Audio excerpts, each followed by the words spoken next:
Well, that won't do at all. Let's try that again.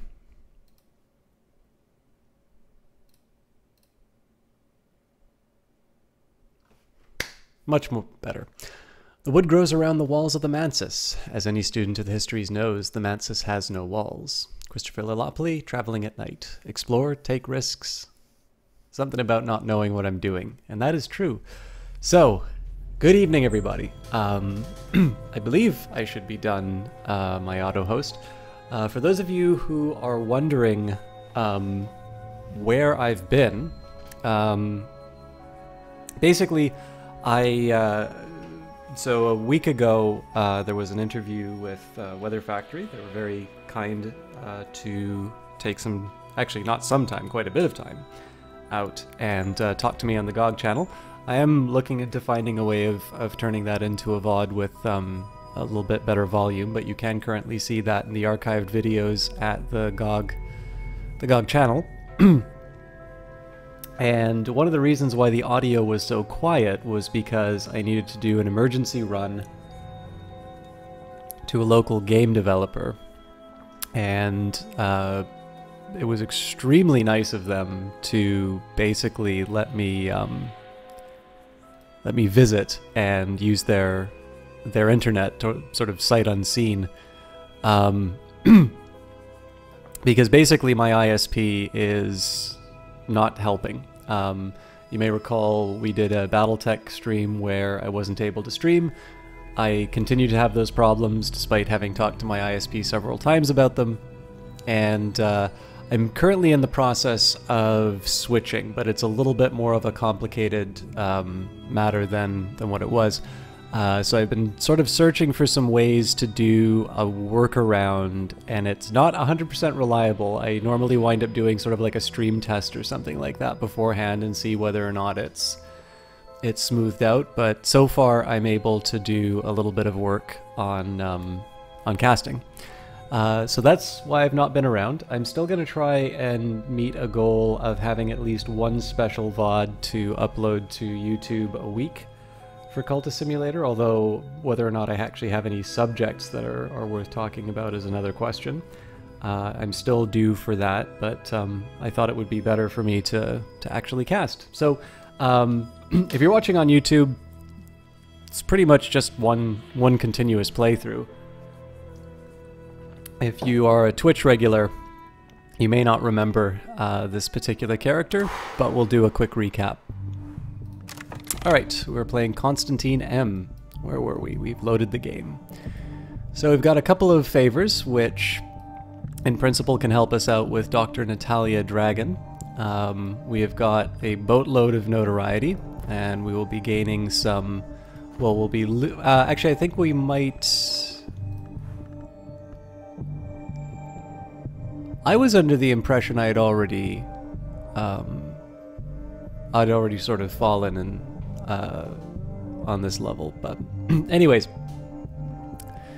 I am very likely going to lose my my additional levels for the Marks of Delight or Desire. And that's just because I'm not satisfying the need. So let's take a quick look at where we are at.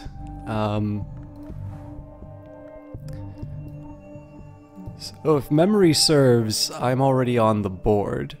But obviously I don't want to be working with I don't want to be working with that until I you know, until I've got rid of the notoriety. I've got a bunch... I'm actually going to take some time to rearrange all of my items. It doesn't look like we have any summons. I don't even remember if we've summoned anything in this playthrough yet, because I've been playing this a lot on my own.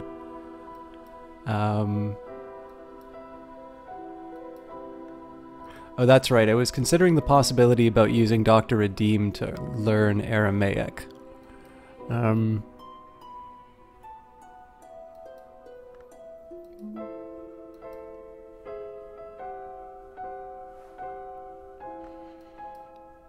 Hello, I'm an Ishkar. Sorry, is it Ishtar? Welcome.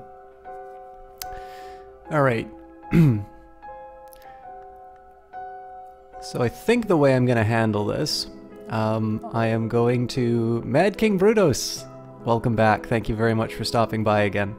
Obviously, we are here to continue on the life of Constantine M. And obviously, I need to sort of catch up for myself what I'm actually doing here. I think what I might try... I might make sure that I've sort of exhausted my possibilities in terms of expeditions at the lower levels, so that I'm going to go through the wood, the White Door, Stag Door, and such. Make sure that I have what I need there. And then I think I might start using up some Forgotten Chronicles. You got your volume muted as you're in recovery from a local day surgery. Dad had a cataract done. He is all good. I am very good. All right. I was gonna say reply in person, but obviously the volume's muted. Glad to hear everything worked well. Appreciate you stopping by. All right. So, let's start by getting a few occult scraps. This is just mostly to make sure that I've exhausted my location possibilities. Oh, I'm already dreaming. Because I'm healing. Okay, that's fair. So the next thing that I will want to do is study, because we've got the Book of True Blood. Cassius the Thoman reveals the deeds of the unnumbered legion and the secret army that protected Rome against the Shadowless Empire. We got that on our last expedition, so that's good. Panderjure. Oh my god, there's so many people. Hope you're having a good day. Saying hello because you seem to like it when people say hello in here. I absolutely do. So my view of this has always been that I never expect people to talk, because it's my job to entertain. It's not the viewer's job to give me something to respond to. But I love it when people let themselves be known, even if they don't have a lot to say. It's just sort of nice to see some familiar faces and just, you know, make sure everything's doing well.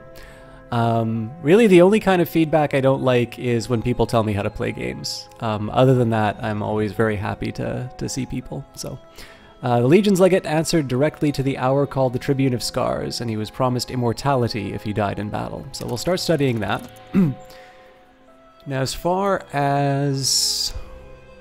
I suppose one thing I can do is do a bit of a charm offensive to deal with some of this notoriety and such. Alternatively, I can do painting, at which point I would probably want to use the... Well, actually, let's just double check here. So, I did say I was going to be dividing up my... I did say I was going to be dividing up my...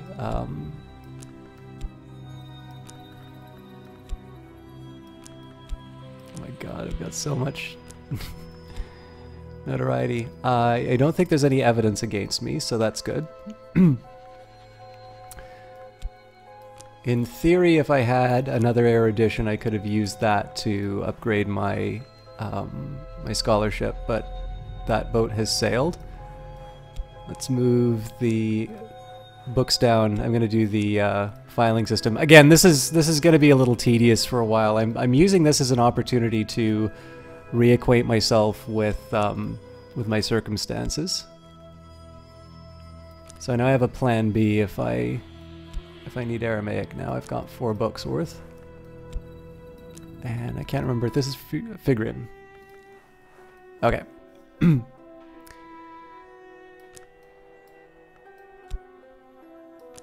These will be helpful.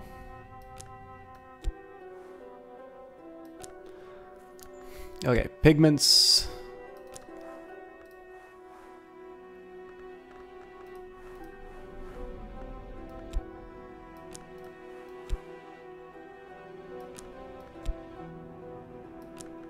Pigments are one... Oh, hang on. Yeah, that is a pigment. This is not. This is a poison, which, if I'm in real trouble, I can use that to deal with Dr. Natalia, but we'll leave that aside for now. Okay, so Divisionville, first it's voice, then after nothing, so that's a good winter item. The icon of St. Agnes is effectively the thing that will allow me to get a bunch of a bunch of summonings done. We've got a heart. This is sadly our only Grail item. We haven't been able to find anything else. Moth and lantern. Okay. Now, for some reason, I seem to have used up all of my...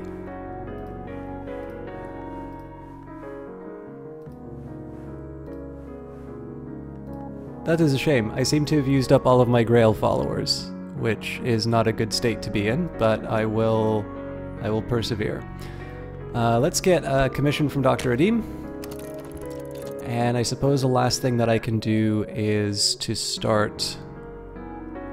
Well, I should do something with my exploration, and I should do something with my work.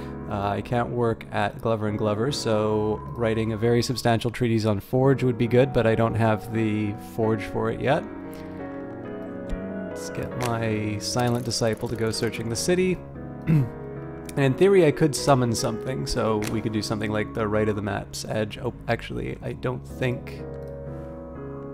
Well, my fascination sort of gives me something, but not really anything that I need. So I don't have a whole lot on offer to give up as an influence offering.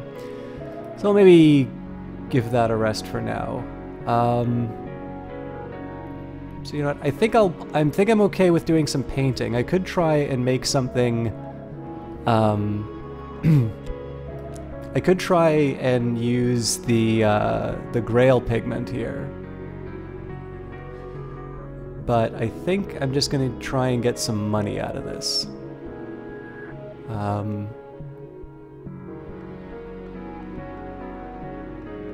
But I think I'm going to use the Mystique just for the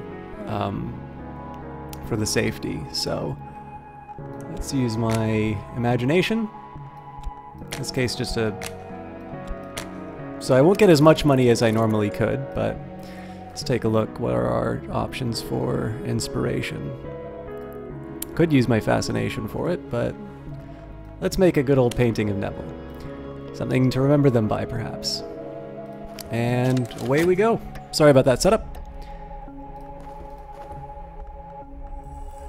So I'll be able to get some commissions next as well. Obviously, if I feel like I'm short on money. Oop. A hireling, so bomb maker. I think I can work with that. Although the timer... Oh no, the timers are still going. Colors of the night, we'll just pay up for the paints. We won't do anything special.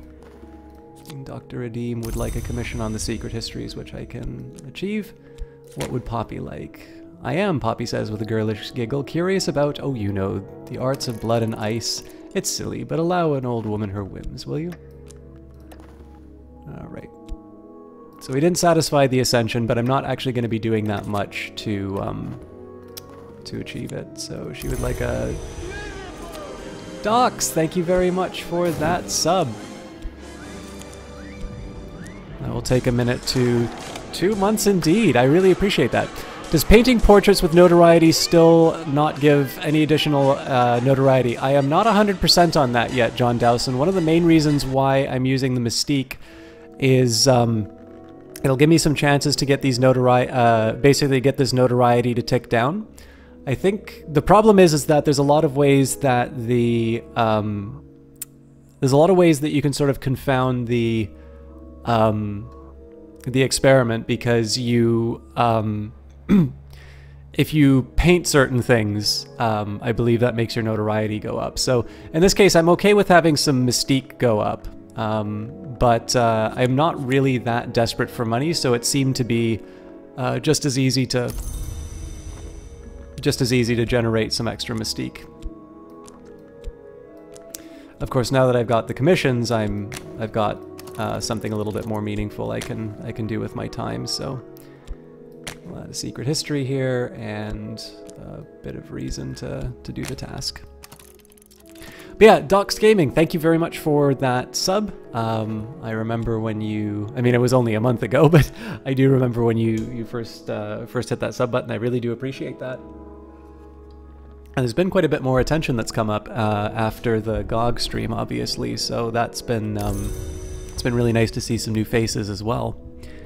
All right, so dream-wise, I did say I was going to go down the way to the wood, and the reason I'm doing that is just to make sure that I've used up all my available locations. It has been a while since I've played this, so...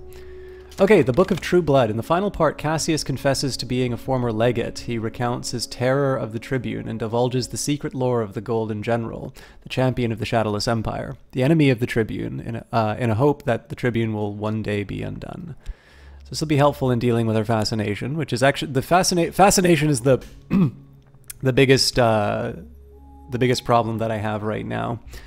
And we've gained the Lionsmith's names. The Lionsmith is young by the standards of the hours, but old by the standards of war. His names are recent recruits, and their recitation has a savage power. So that is a Edge Strength 10.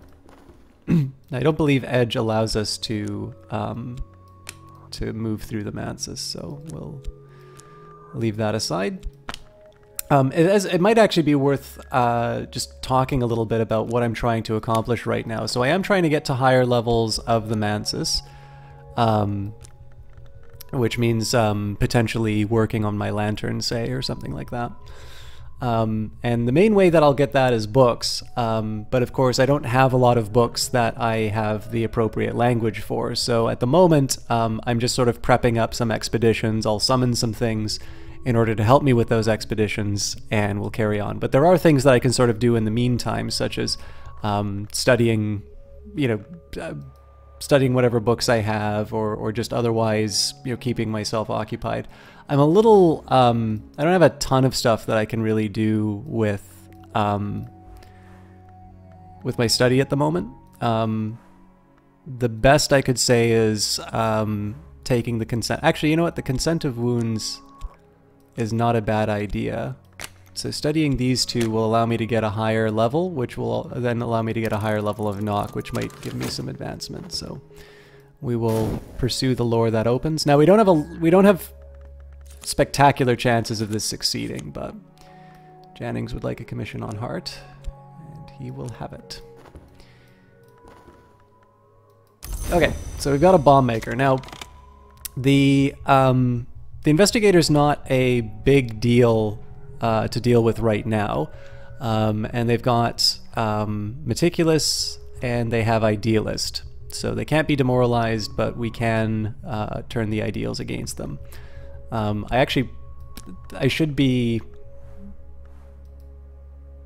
I should do one other thing before I try this. So let's have a chat with you, and we will hint at the glorious lore. There must be there are finer things than we can see. You must have felt it. Consider the possibilities of eternity. This may fascinate the hunter, but it will always increase your own fascination.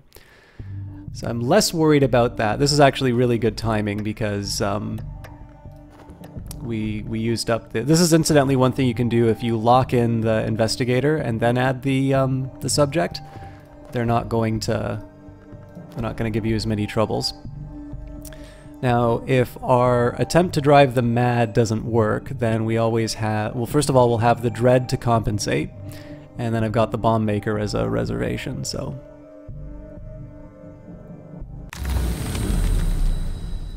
Alright, so we're just grabbing a occult scrap here. Secret histories layered beneath the one that we know, like notes in a rare wine. This is a detail from one of those histories. Exploring with this scrap of knowledge may uncover secret locations in the capital. So mainly, now I'm almost certain that we've already been to this location, but we'll search it out just for the sake of completeness. I walked in the wood last night, and the scissors worked in the distance, and the furred things crammed my mouth and swarmed my ears. I felt the old urge to drop to wolf fours and nose among the roots, but I remembered that I walk upright by day, and I know the fire and steel and words, and the last I found where the velvet had concealed the secret on the tree bark beneath moss. I read it, then with the tips of my fingers, and I think now that I could write it in full. So the question is whether I want to go through the white door or go through the wood again. I think in this case we'll go through the white door. I do believe I get a higher level of secret out of that. Now I can approach the white door through the bounds. Now I can press my fingers to it, feel its chill, watch it swing open. As it opens, my mouth closes, tightens, heals over like a lost deformity. Around and about me is the cobalt light of the Mansis. So here we've completed our commission for Dr. Adim. We'll move straight on to our commission on Winter for Poppy, and we will need 2 reason for that. All right. You know what? I blew it. I should have used the dread to cancel out one of the fascination. Let's see what's coming up. Season of Suspicion, but we're already here. Okay, Weary Detective, we don't have too much to fear from.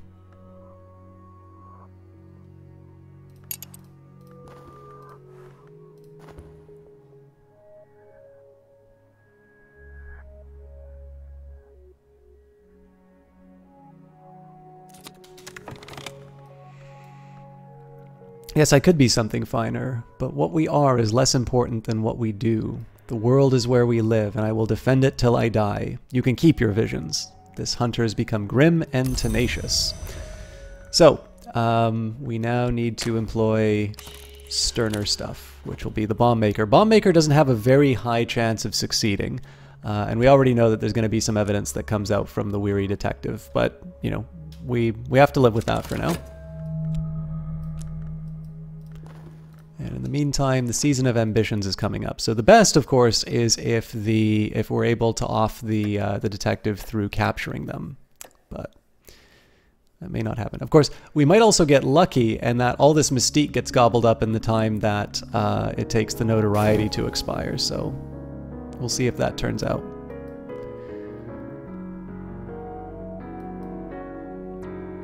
And we're generally okay as far as fascination's concerned. What I can do here is I can use the dread to nullify the fascination, and then following that, I can use... Alright, we've got an icy atmosphere. Let's go to the Orchard of Lights. We got a glimmering of trouble. The sun in splendor, the hour who once ruled the Mansis, was known to walk in the orchard before his terrible division. Sometimes his remnants walk here still. Sometimes I see the chilly radiance of the Meniscate through the trees, or the chillier radiance of the sun in rags. Were they to come upon me, it might be my end, but to see them in the distance is a gift of insight. So we gain some glimmering for that, but nothing else too substantial. In this case, I am going to eliminate the fascination because there's a fairly straightforward way for me to get contentment. Alright, so I believe the Forgotten Reach is... one of the normal locations, so...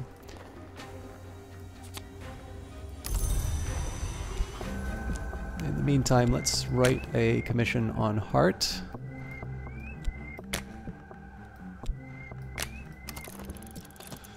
Now, against my better judgment, I think I'm actually going to go on this expedition. We'll take a sturdy disciple and maybe not the avid disciple. Let's bring the dexterous disciple. So the problem here is that I may not be very well equipped for this. The law does not touch this decaying fringe of the city. The mud here has claimed many lives, and there will no doubt be some wretched criminals or other layering in the warehouse. Expeditions need at least 1 funds per obstacle.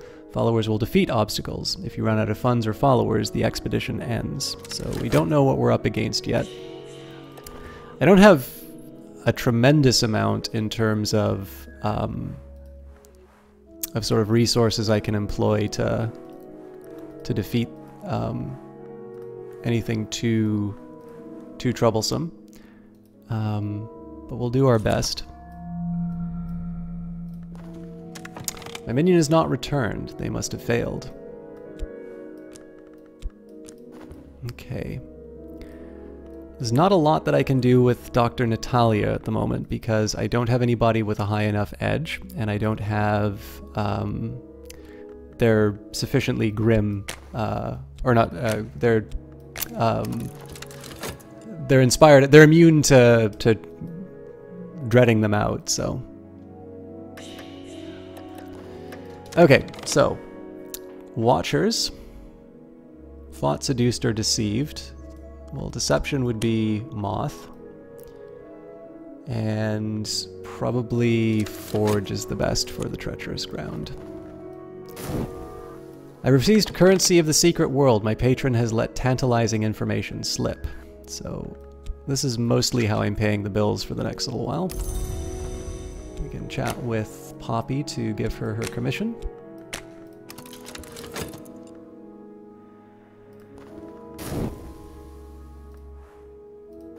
Doing okay on the research. Better than I expected for the research so far, so... Alright. Poppy is happy as well, although I'm gaining mystique for my efforts here. And I don't have the ability to do forge, so I think we're going to hold off on any other upgrades.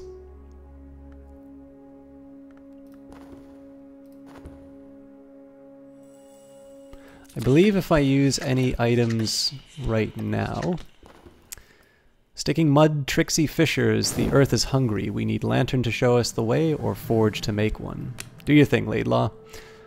The Madrigard, the hour of the forge as well as winter. Her power might quell the unsteady earth. We'll probably be fine. Okay, so...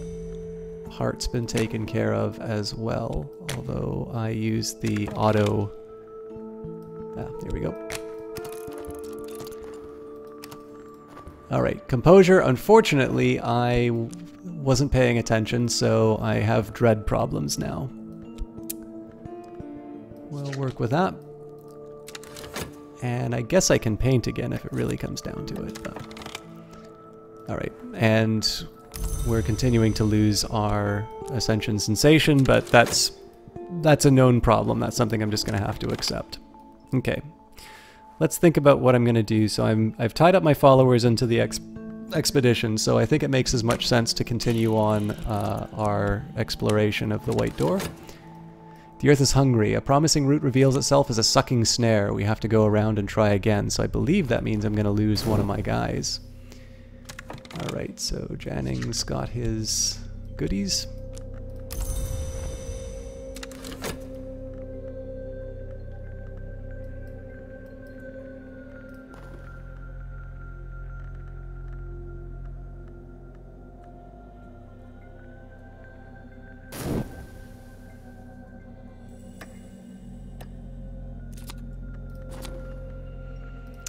All shall be opened. When we open a thing, then we learn its nature. I've deepened my understanding of the lore which opens, which we call by its aspect, knock. So that was phase 1 of our explorations. Indeed. I can sort of see why it might be frustrating to have something like that happen. But in the, I mean, like the game always expresses these things in terms of probabilities. And, you know, sometimes I get unlucky. So I was a little foolish of me to go with such an under-equipped group anyway. So I really only have myself to blame. From this point on, I should really be using summons. Okay. So I'll have despair to deal with once I work through all of this. The expedition continues. Our expedition plans for the next challenge. It'll consume funds. I won't know the rest of what was said there. Alright, well, we got the favor, but I of course would have preferred the secret if I could, so we will carry on.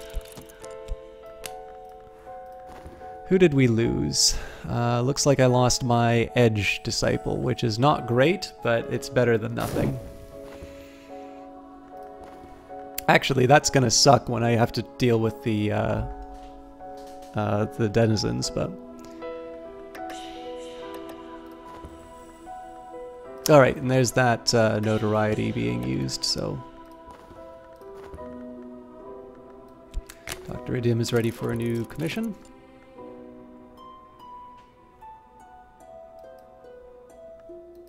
Again, I don't always have a lot of hope for this study working out. I would like a substantial commission on Lantern. But the one really nice thing about it is that because I'm at a point where I generate things like Erudition and Glimmering... Oh, Jesus, we just lost another person. Oh, you know what? That's totally on me. I thought I added another forge guy. I don't really want to lose anyone, but yeah. Oh well. Okay, so I've got the Furtive Truth. We'll use that in exploration. Oh, and I think I will go through the white door. Well, I'm committed now. And Jannings would like hard again. I think the commissions are more or less the same from the characters. So we will continue our research. A little something to summon with if we had the time, but we don't. And there is the tentative evidence. Okay.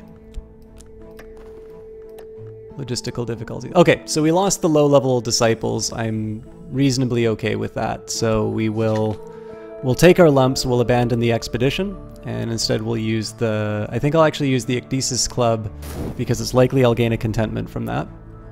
And then I will... at that point I will... I'll use the Furtive Truth just to see what locations I have available. Uh-oh, we got a dread. Alright, you know what, I'll go for the second Furtive Truth just for the heck of it. Many of the dead enter the Mansis through the white door. They wander its corridors in silence until they are lost. Some embrace each other, some devour, some force their way into the dreams of the living. A few record their memories on Mansis stone where it is soft. They scratch it with their nails, you see. Last night, I read one of those memories. How are you doing, Ego? Alright, let's see here. Yeah, so a bunch of people got beaten. But we'll come back with terrible creatures to deal with that problem. In the meantime, I think I'm going to get my... Oh, I won't do it that way. I will take Porter.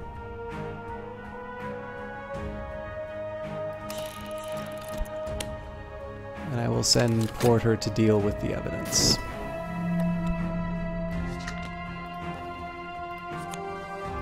Well, I would get them to go and deal with the evidence, but that didn't happen, so...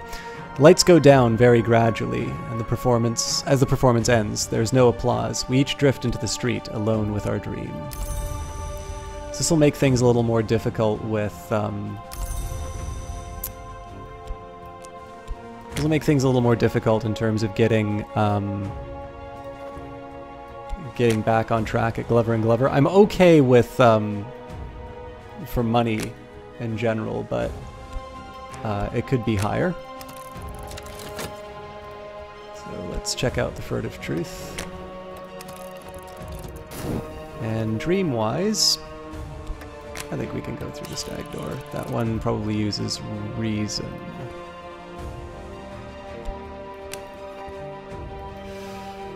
Okay.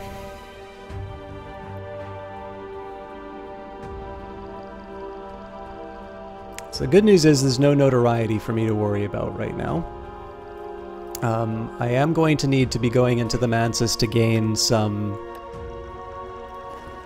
Oh, I neglected my sickness.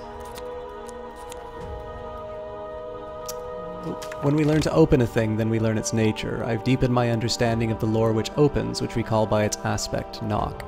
So, in this case, I've gained the formula Ophidian. Serpents are the visitors which may not be denied. Nearly every summoning rite requires knock influence. This lore will provide it. So we've gained knock 10, which is a fairly significant level.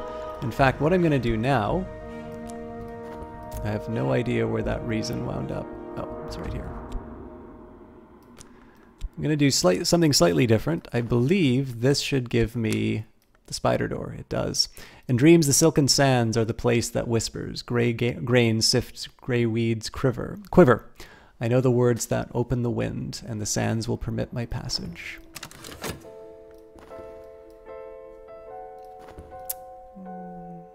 Now, study-wise, what I should do here is get my extra vitality. And looks like I've got some contentment, so I don't need to worry about going back to the Ecdysis Club, so that's good news. How far is this run from ending in a positive? Oh yeah, I didn't take that in a negative way. My minion is returned, the evidence has been destroyed, I'm a little safer. So I have, I'm lacking some fairly important, things to be able to accomplish my overall goal of Ascension. It's, I think, the furthest I've ever, it's the furthest I've ever gotten in terms of,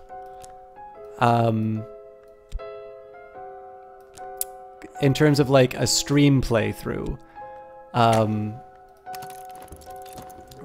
But I think, in my view, I'm pretty far, because I want the sensation victory and because I've lost a lot of disciples, I am gonna have to work pretty hard to get this thing back on track. All right, this the sands drain away like water, and beneath the stone from which gods arose, not so long ago, ahead is the door, glistening like rain, its black surface beaded with blood, each drop heavy curved like the swollen tick. In my dreams I found my way to the spider's door, sometimes called the Bloody Gate, or more informally, the Wrong Door. So this one I have to pay a pretty steep price to get in.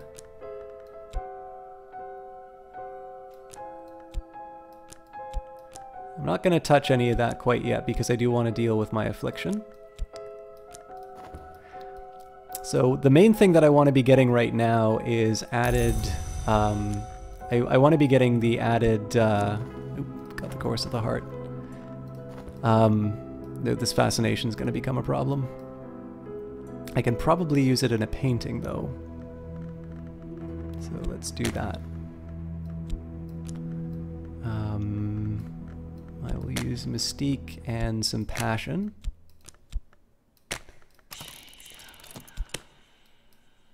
Yeah, I'll just dodge it. So once I get the Vitality, I can heal up. In the meantime, I can get Dr. Redeem to deal with the commission.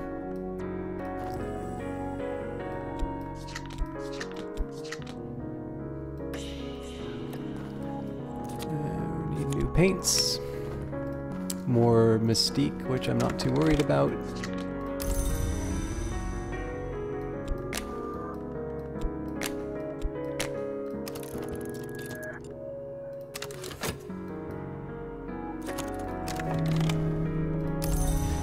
So, for 59 seconds, I'm pretty sure that fascination's gonna come back, but we'll see. And I wound up with more vitality than I need, but there we have it. Just started playing yourself, and you didn't learn as much from you as I thought. Well, like in the original game, like the base one, there wasn't that much inside of it, and so it was, well, not the, like, so the early alpha, like there wasn't as much to do, so it was a little bit easier to sort of understand everything. Like there's a lot to do in this game, and there's different paths that you can take, so it's definitely not, like it's not, I personally don't find it easy to sort of say that you've seen it all in this game. Others may have a different experience, but okay, I will be able to fulfill the commission for Poppy in a minute because we've gained we've got our knockback, but I am kind of tempted to burn Dr. Redeem for the translation, but we'll see. And yeah. So it was a good attempt, but painting is shorter than anything else. So, well, I've got plenty of contentment, and I'm tempted to take a trip to the spider door just to see if I get some dread for my effort. Hey, Johnny Big Time, good to see you again as always. I hope you are well tonight. In this case, I think just to get my finances up, we'll put some more, Mystique in. In this case, I'll just use the contentment. So writing a painting about getting my paintings accepted. Alright, so yeah, we're good. We're good for the first 2 levels of Secret Histories, so now we will explore the continent. So what I want to do right now is just queue up a bunch of places to explore. And what I'm going to wind up using this for is I'm going to do a bunch of summonings. Colors of the Night. I could spend money on better paints, or perhaps I could find some more exotic pigments.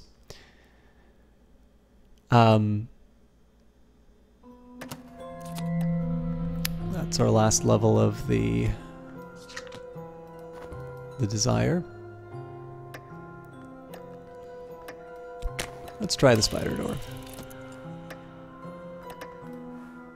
So for this I need a prisoner, and I don't actually have any of those yet. So if I try knock, oh, I can actually approach the peacock door. And light of the divided sun penetrates my dream, but not enough to thaw the long dead frost blossoms of the glass garden. Each step I take crushes another plant to powder. I will step carefully. I have learnt the way. Okay, so this is Fermier Abbey. Robert Fermier spent much of his unsavory fortune on the endowment of this monumental forest-crowded abbey. The monks dislike visitors. Their ways are not exactly orthodox. Oop. They celebrate a certain harvest festival with unsavory vigor. Let's continue to explore the continent. I may yet earn a living from this, but nothing is certain. So we've got more mystique than we know what to do with. Oh, maybe not. Got some contentment. Yeah, so we gained at least another mystique for it, and 2 funds. So in reality, I'm only really gaining 1 funds each time I do this. But the good news is I don't have any notoriety left, so let's plead for my job back at Glover & Glover. And as long as I don't get any notoriety from doing something like visiting the Ecdysis Club or something like that, I will be good to sort of... So what this is going to be is I'm going back to my job to basically to sort of finance my next batch of expeditions, and I've got a whole bunch of things that I can sort of employ in order to accomplish that. So I'm just going to take a quick sip of refreshment.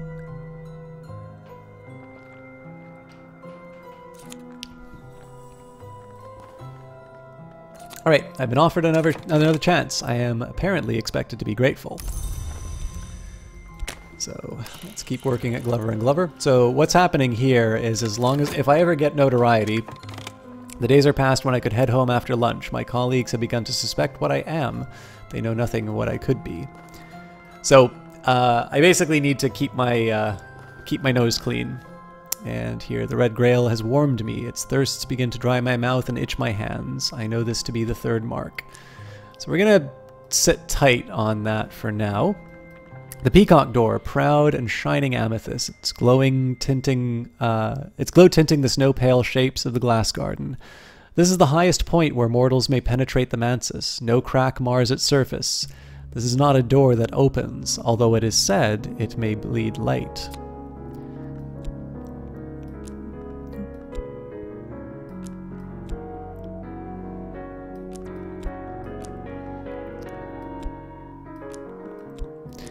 Obviously, these higher levels of the mansus require increasing sort of efforts.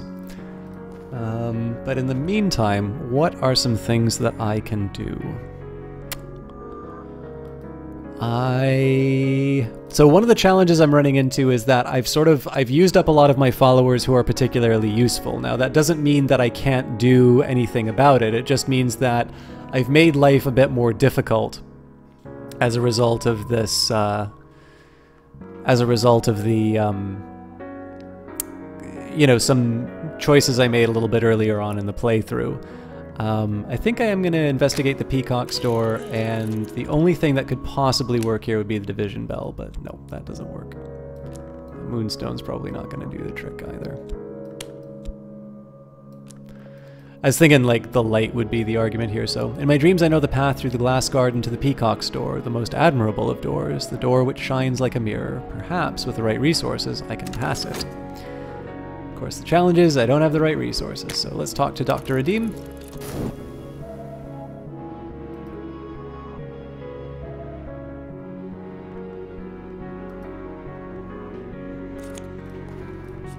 He would like a commission on Lantern. We're not actually going to fulfill any of these commissions for the next little while. And I do think I will wind up burning Adim.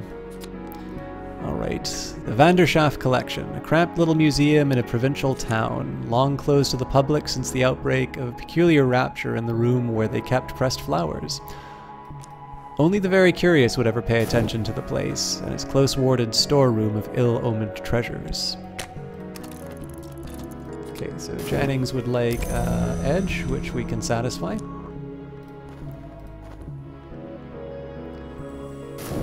And yeah, I changed my mind. I'll satisfy Adim's commission. Nice little chunk of change.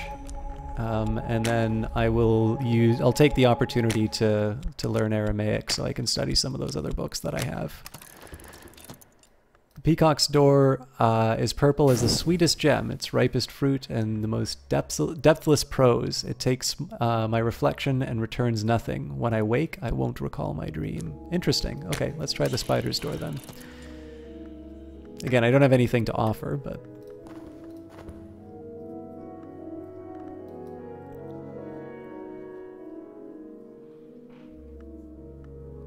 So having the board seat gives me a little more time, in this case 57 seconds, but it'll take me 30 to finish the commission. Orthos Wood. The pines grow thick as hairs on a dog's back. The airs of the inner wood are chokingly thick with resin and dust. The source that brought you here claimed that in the dawn times, the greatest tree at the world's black heart served as a perch for the great masked crow.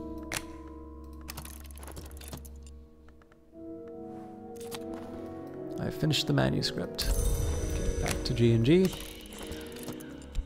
We'll chat with Adim about the commission.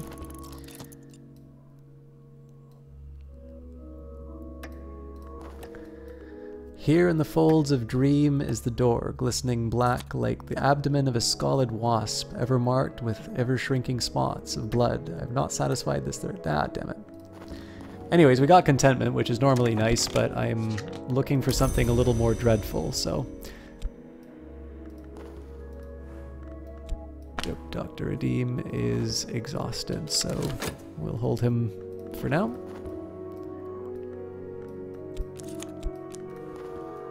Dreams of the rain. I dreamt of the rain whispering in the eaves, tapping on windows like an old friend, hissing prankishly in the chimney. It is difficult to be unhappy in the right kind of rain. Okay, what else can I do? I could try reason, but I don't think reason always gives me... There was once a man who said that the sleep of reason produced monsters. Often it is healthy to let the mind wander in sleep, but if I keep dreaming, sooner or later some sort of monster will rise from my own fears. Oh, Winston's, do you normally just come into streams and tell people how to play it?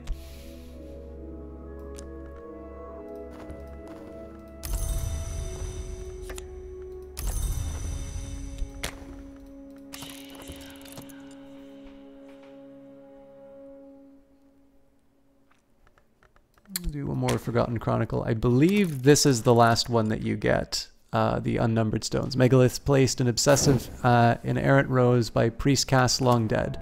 Time has long erased the original bloodstains, but on moonless nights, the locals supplement what remains. Hidden chambers might guard hidden treasures.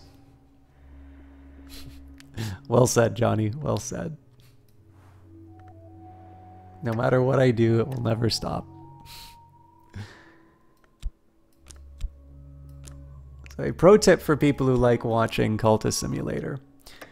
I've insisted almost since the early alpha that one of the biggest rewards of this game is the fact that the game plays out inside your head. So a very good way to deny someone the enjoyment that comes from playing the game is to tell them how to play it. I enjoy this game, and I understand that actually the timers and sort of this moment where you can never... So like one of the things that really caught my attention in the Weather Factory interview was when they talked about how clicker games were an inspiration. They this idea of these timers that are always running, and there's never one that like totally finishes, so you don't have that clear break in terms of where you move forward. So I understand that some people like actually find the timers all that compelling, but basically I'm not entirely sure the real feeling of this game is about moving the cards around the table. It's about the experience inside the head. I would prefer that, yes. And the point I'm trying to make here is that because the game is entirely about discovery, it should be that people are opting in to being told how to play it rather than people just coming in and telling them how to play. It's a spectacular way to basically deny people the experience that I had in playing this. Those stories that have been forbidden are the ones most apt for us to read. William Gore. All right, so we're going to sacrifice Dr. Adim. If I need to learn Aramaic, there is one who will help, but I'll need to pay in Stimulator, the currency of the hidden world. So I'm actually going to try something different here. I'm going to pay the silver. And I want to see if I get to keep... I just cheaped out and paid with the bronze, but I'm okay for money at the moment, so... But in this case, so they revelate... If it's not obvious, it wasn't obvious to me when they implemented it, but basically certain characters have the tutor aspect, and sort of from the guide that I brought in earlier, you can either click on the empty area and the people will be highlighted, or you just look at the fact that it says they'll teach you like Greek or something like that. And in this particular case, Aramaic is a little tricky for me to get. And so in this case, I think, you know, losing a potential source of income is all right in order to be able to study these other books that I have. So I think I can do the commission. Oh, damn it.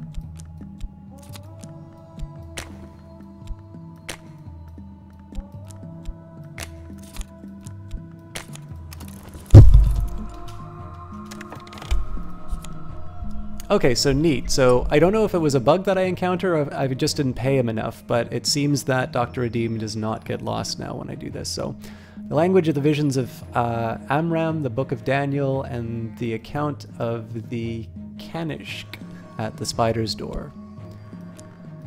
Okay, well, I can get a commission from him now. And I'm going to start translating all my Aramaic texts, which will give me an orgy of new lore. Tower Revik, the blasted stump of a building. The air festers. Whatever power destroyed this place still clings. Only one floor remains above ground, but we suspect more space below. By the way, as always, whenever Johnny comes in, I wasn't even paying attention to the dream. That was my bad. But we got the dread that we needed, so happy days.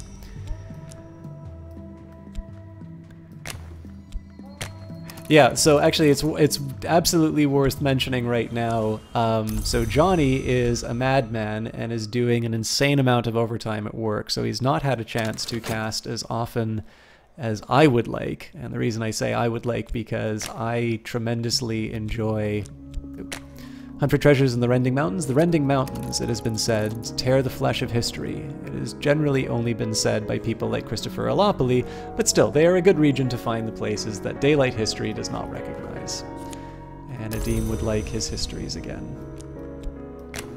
Oh, I already have a commission from Poppy, which I'm doing right now, I forgot. But yeah, so Johnny's been working on his real life work and all that. But he is by far my best recommendation in terms of Twitch. He's a really entertaining caster. He's somebody who just seems to have a great sense of what an audience finds enjoyable and an ability to find the fun in any game that he plays. And I always like to point this out. I know I sometimes sound a bit like a broken record, but Johnny is really exceptional at well, first of all, he's very open-minded in games. He'll play just about everything. But on top of that, he will find why a game is fun, and he'll also find a really great way to sort of put a twist on what's happening and make the experience like really worthwhile. So even if you've seen like, even if he's playing a game that you've never seen before, it's a really rewarding experience to watch Johnny play it, just because even if the game isn't that good, like I'm not a huge Battle Royale fan, although I am excited for Battlefield 5, so like Fortnite is not normally my thing, but Johnny is somebody who I would watch him play Fortnite for hours just because, again, he's got that camera presence, he's able to focus and still be quite good at the game, but he really always keeps conscious of that that ability to, the fact that he's putting on a show for an audience.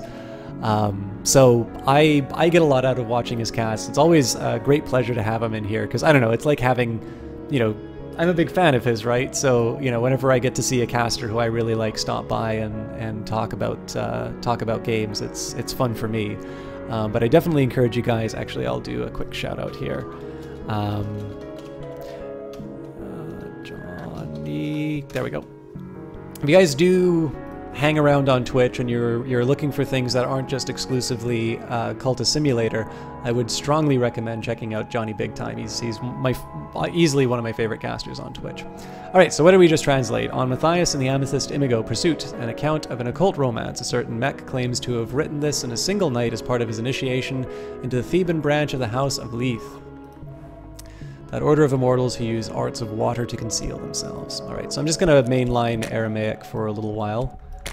We paid a silver for it, so lock my study door, the work begins. And we are translating on Matthias and Imigo, Lost. The diagrams and illustrations, even across the centuries, are elegant, hypnotic, and occasionally erotic in Aramaic.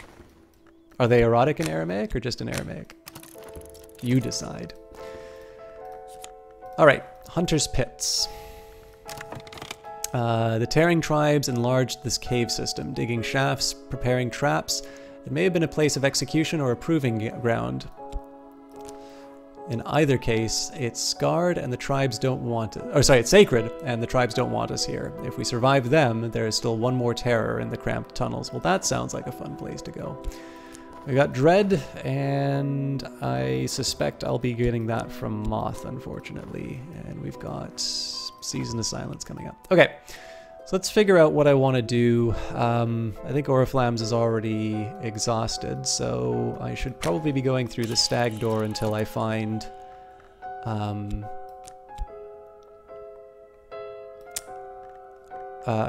prisoner. I keep forgetting that's a reason one. And I'm gonna send my silent disciple to get me some goodies. Actually, really, I should just be summoning something to off these guys. All right. Oops, my mystique. Okay, restlessness. That's good. So this will expire before the restlessness turns into anything. And I don't really need the shifty woman. Ideally, I'd like something to destroy evidence, so... But I am going to continue to go into the Mantis because this is going to be a good source of influence for me, which means I'll be able to summon things using that. I know it's an irrelevant question in regards to the game, but what's the difference between a caster and a streamer, or is there one? Is caster just a preferable term? It's funny, I've never thought about the way that I talk about this, but it's a good question because it's come up before. I say caster just as an abbreviation for broadcaster. And so in theory, this could apply from everything from like radio to television to streaming or something like that. So in this sense, they're interchangeable. You know, I guess if you wanted to be really technical about it, you know, not all casters are streamers, but all streamers are casters. But yeah, in this case, it's just the term that I started using and I never really thought about it. But yeah, you can consider I'm referring to the exact same thing in both cases, and I don't think there's any established nomenclature. Although if somebody has an opinion on that, I'd love to hear it. Okay, an account of an occult romance. A certain Para, son of Aaron, claims to have written this on a single... Oh, we already did this. So one of the reasons why it's worth reading the descriptions is that if you get lost inside this game, The world does not weep. Brown Joshua was found well in Hamath. There's an unlikely story that it was abandoned by Alexander during his retreat from the Issus. Usually the descriptions, especially of more advanced occult tomes, those are the ones that tend to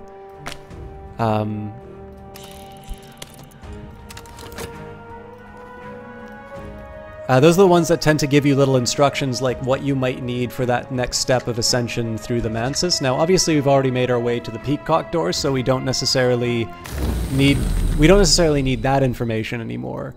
But there are definitely, oh god, Forgotten Crawl. That's level 3.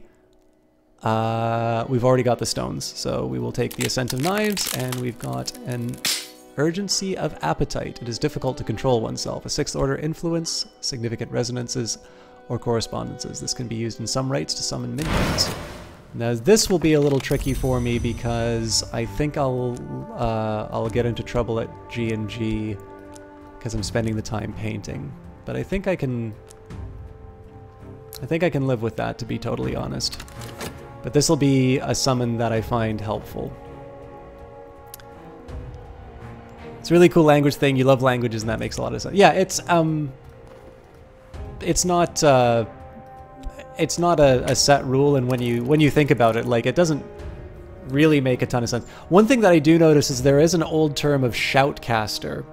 Now shoutcast was a technology, and so, but the problem is that usually, like, shoutcasting was something that was associated with games like Dota and things like that. So the problem is that people associate shoutcasting not with the technology, but with the fact that normally, like, people are always yelling to try and hype stuff up, and that I think it gives the wrong. I think it kind of gives the wrong idea in terms of what's going on. Like, you don't need to shout at people to make something exciting. You can actually just give an involved but like, or actually usually bad, we'll say hype casters. Usually they just over rely on shouting. But I mean, the term is stuck, so people, nobody uses shoutcast anymore, but everybody uses the term shoutcast, and I think only a few people kind of remember what that is. But you'll notice, right, the cast bit comes up again, so I think that's partially why I wound up using that term.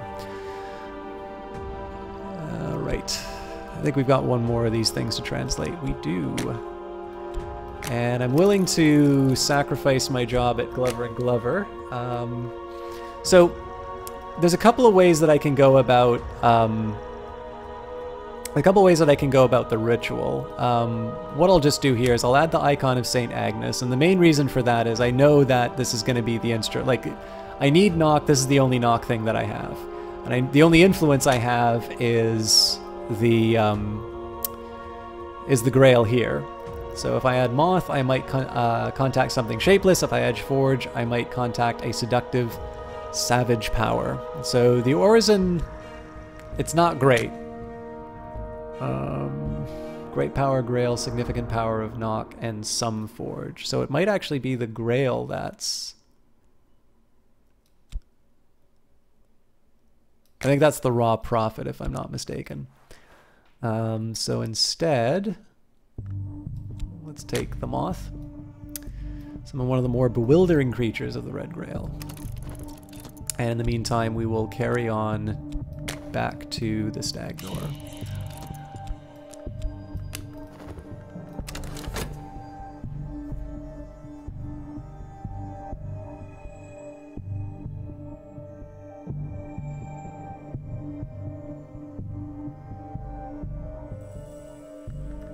It's generally nice if I get like an influence knock, and the reason for that is when I get a strong influence knock, it sort of gives me access to all these, all this lore here. But you can't always pick that, so... Alright, commission on the knock. I'm okay for money, but I would like more if I can.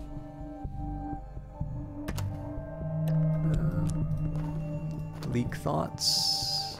What are we looking at? Okay, season of ambitions next, but we'll be okay. I suppose technically this can cause me some trouble if I get restlessness, but...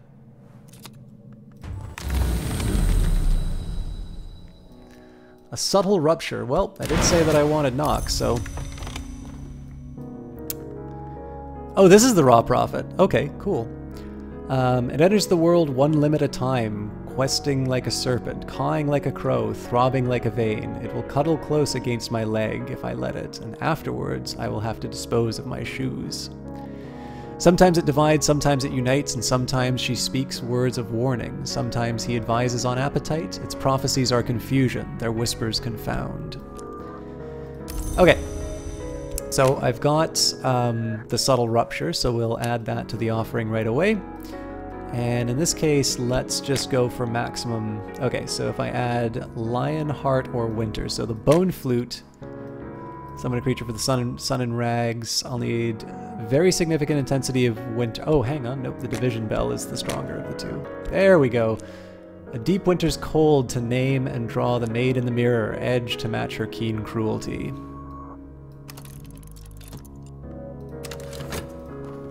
Alright, and we have finished the last text. An account of the Kanishk at the spider's door. Lok Cooley, Kanishk's victim and lover, wrote this account, perhaps posthumously.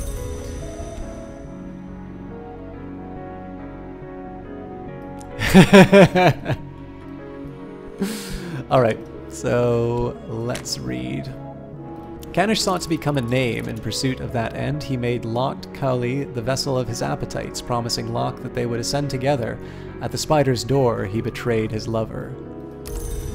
Alright, so let's get the raw prophet to do some investigation so I can keep it around for a little bit. In the meantime, let's get... Alright.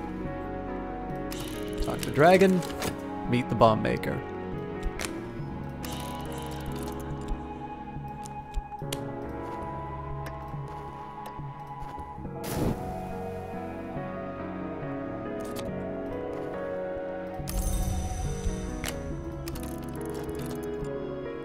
This is partially just so I can continue to preserve the raw profit, but there is some utility. Like if I can get an edge 5 hireling, that would work quite well for me. I'm obviously not going to be going back to G&G because that will I'm going to be earning some notoriety for the attempted murder.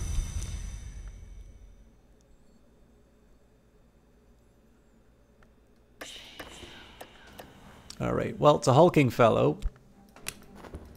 It's better than nothing. I might be able to do something with the weary detective, but we'll see. Alright. The thing that was a woman has no expression of her own. The movements of her eyes and mouth always match mine, as if I were looking in a mirror. Her fingernails are as sharp as glass. Say hello to the maid in the mirror!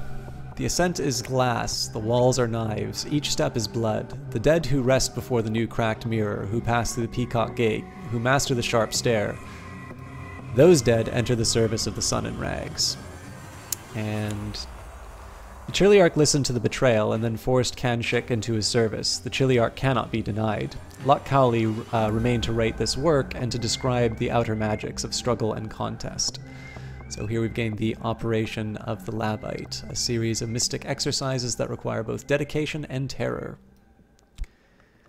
So, and if I wind up with a corpse, I can use this and winter power, and the corpse will rise. Okay, let's read The World Does Not Weep. Now, we don't have any rituals we can perform yet. My minion is not returned, they must have failed. Alright, well, talk to Dragon. Say hello to the maid in the mirror. Send an unstoppable force to murder a hunter. Okay, so I've got a Trembling Heat, which is a decent enough forge. Yeah, actually, let's give that a shot. So, Map's Edge, Forge, add the knock. And if I add Winter, I might contact something smoky. If I add Lantern, I might find an incandescent power. Well, let's see what Lantern gives me. Great Forge, Significant Knock, and some Lantern. Okay, so this is definitely not one I can accomplish, but we should be okay with the Winter. Forge for the Smoky Spirit Summoning, Winter for its Binding. I must know who will rule it. This should give me a diverse enough team to be able to go through all of these locations. What I am going to need to worry about is money, but we'll do our best with that too. Some painting should suffice.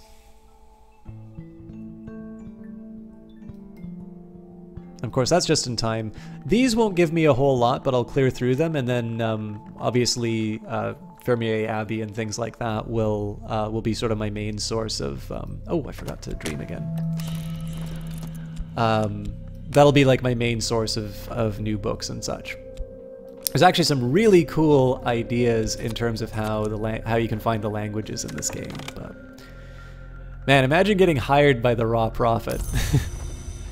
Okay, I think we're okay.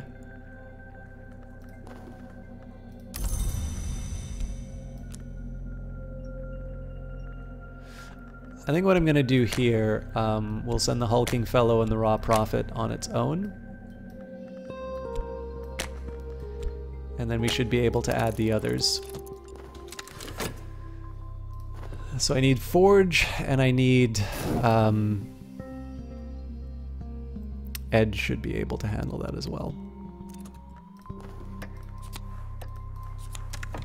Okay, the hour is trying to bury the memory of what happened to the wheel, the flint, the tide, and the seven coiled, but the dove won't permit it, nor will he permit what happened to the first egg to be forgotten, although it is perhaps the one thing that the watchman might ever forgive.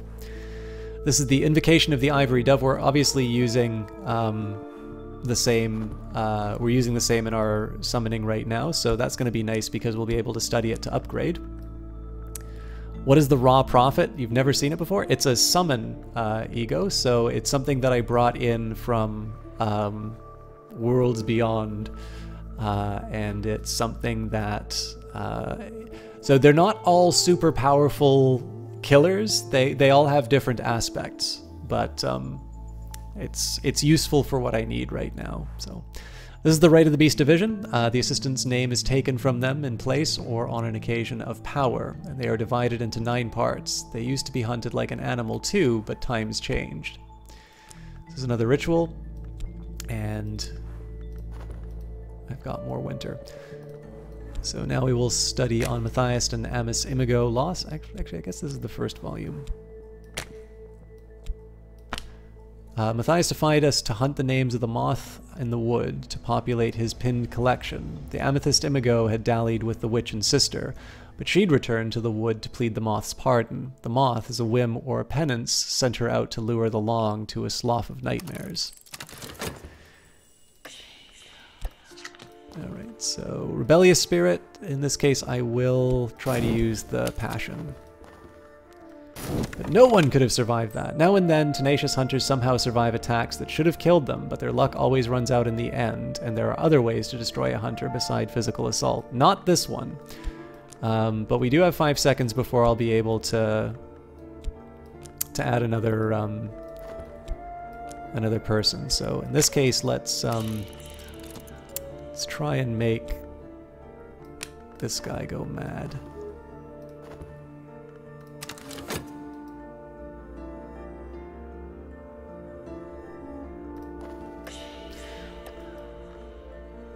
I've given my agents the opportunity to serve. Let us hope this ends well for us all.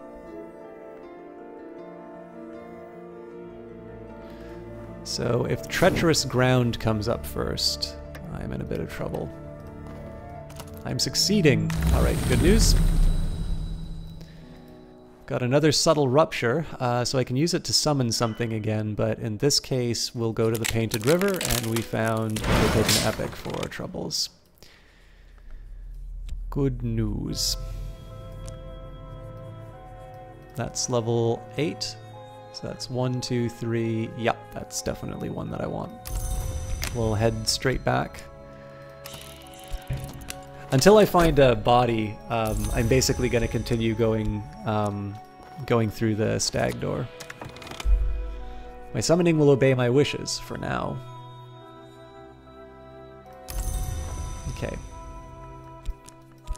This is the Callagine. The corner, at the corners of the forge and the bounds of the mansis, the glory's fire meets baser elements. Here's a cunning vapor to infect your enemy's reams.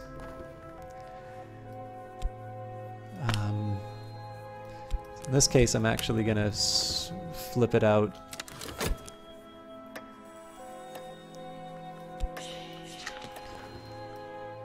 There we go. The Madrigard is the hour of the forge as well as winter. Her power might quiet the unsteady earth. We'll probably be fine. Wow, that's 8 forge and it's still not enough. Fair enough. Alright, Matthias loved the Imago. Did he? Can long love? Or is that organ of their soul desiccated beyond repair? The Imago loved Matthias. Did she? Or did she only enact a whim? He pursued her through the wood, but at last she turned aside from the nightmare slough. Oh. From the nightmare slough, and they lay together where the bounds grow bright. So they learnt the Grail's pleasure, and this is the lore that they won. So we've gained the delightful sacrament. And we will read the last book that we have, Loss. The laws of the house forbade Matthias to love. The customs of the wood forbade the Imago to remain. So he conjured her a final time. And when she had uncovered the shears of Acapulcra, she suffered him to cut the wings from her back, so that she might remain. And he suffered her to cut the parts which hold the man's seed, to keep them from the detestable act. This was love and all its blood and joy. We have cast out Matthias from the house. Okay, got everybody lined up where I want them to be, so let's do some painting. I'll add notoriety, and I guess I need to use passion for these. And my inspiration, I'll do a mood piece.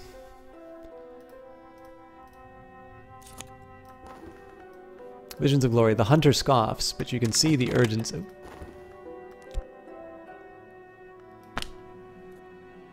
Yeah, I'll still do that. But you can see that the urgency of your account has struck a spark. This hunter has become an idealist, so I'm running a bit of a risk by letting my fascination go up like this, but I will send the other unmerciful tale.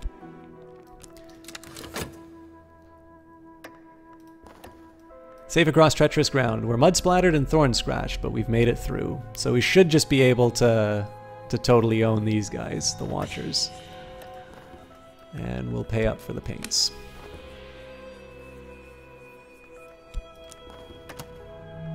Of course. Alright. Forgotten Chronicles aren't too helpful to me right now, so we'll go to the Ascent of Knives, and we've got the Urgency of Appetite again. And unfortunately I can't read that text, so we'll go by without.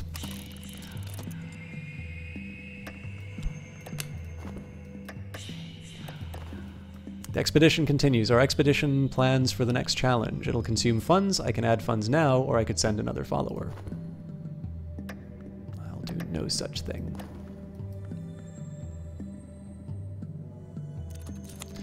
My recent work is considered significant. I may yet earn a living from this. It's decent for money. Alright.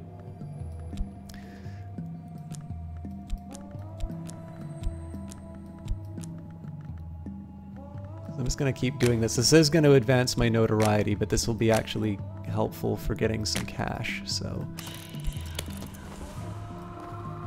Alright, the right on the map's edge was given to us by the Vagabond. It is a right that Matthias used to summon the Amethyst Imago, but like many summoning rites, it could be used to conjure almost any entity, given the appropriate tool and the appropriate influence. Use it gently in memory of the name and the long who suffered these agonies, that they might be joined.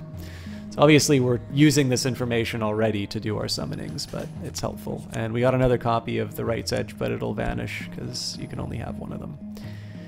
And we've gained the Ecdysis Parable. The Ecdysis riddle is what may be lost. Each Ecdysis Parable is an attempt to answer the riddle.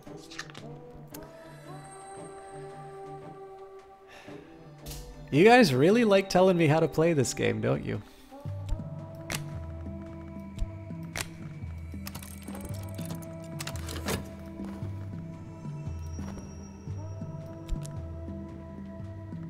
I guess I'm going to keep an inspiration. I should keep the urgency of appetite.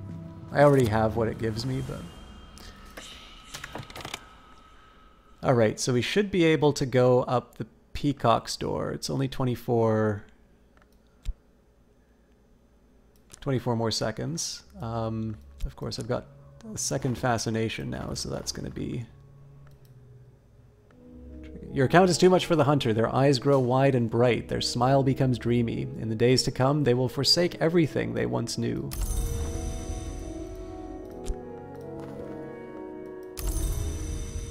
Alright. I've already got the Maid in the Mirror on the mission, so let's get Porter to...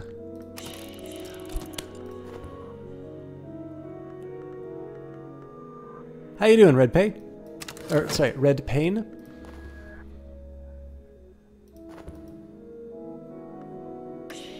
So I think I said Peacock door. I meant the spider door is what I'm going to be going through. So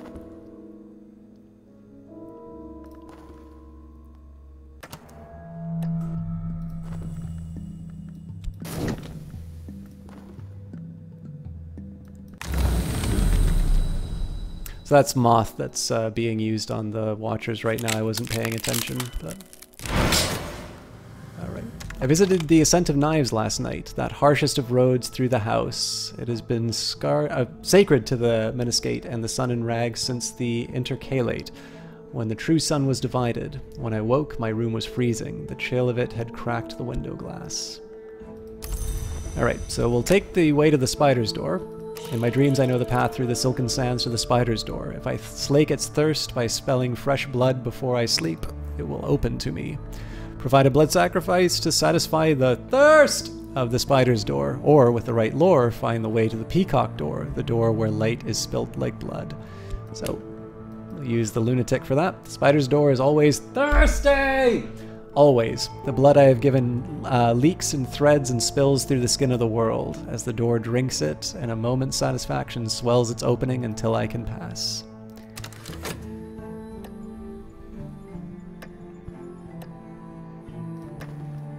The bewilderment is our opportunity. We'll pass in silent secrecy.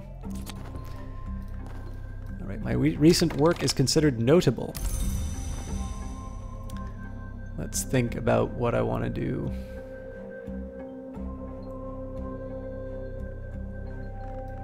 I think I'm still going to just keep going for the funds, to be totally honest. So in this case, we'll just throw a Mystique in there. There was the urgency of app. This isn't really exactly the lore that I'd want to hang on to, but actually I guess the bitter atmosphere is slightly better in the sense that I can both get the Maid in the Mirror as well as raise the dead. So we'll work with that. Treasures lie before us. Their bewilderment is our opportunity. We will pass in silent secrecy. Spend money to make money. My minion has returned. The evidence has been destroyed. I am a little safer. Now, of course, at some point this this luck's gonna run out. All right, I'll remember the affliction. So notice here, we've gone through the spider door. Now, I don't really need the favor from authority because I have more than a few different ways of dealing with evidence, including followers. So the question is whether I want to go through the Chamber of Ways or the Mallery. Malieri. Let's do the Chamber of Ways. And we have found the wrong door. There is a door that should not open, and even now its hinges are roused. A 15th order influence. This might be the personal attention of an hour. This can be used in some rites for summoning minions. The problem is I don't really have that much power otherwise. So, how you doing, Captain Zerge? Paintings have reviewed well. I mean, we're making money, which is good. In this case, I think I will pay for the healing as much as I don't want to do that. And let's see if I can do anything with the wrong door. Put a big edge in, and if I go for... Oh yeah, that's right. It's an instrument question. So I can probably get another maid in the mirror if I do that. This won't be high enough. That's the percussigant, I think.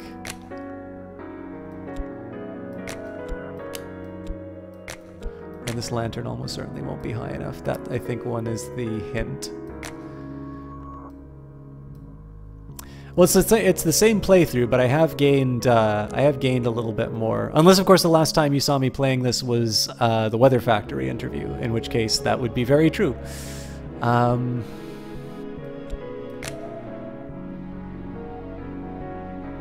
See, the problem is I don't have...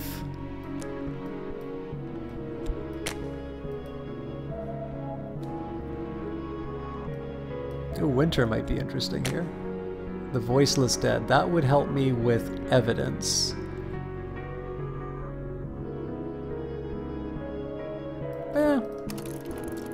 It's not the best use of 15 knock, but it's not terrible. The real question is if this money is going to keep me in these explorations. I almost think I should do like Fermier Abbey and all of these things first, and then I can go back to Kirisham. Well, let's find two Captain Zerge because I've been cut off from the internet for 2 days.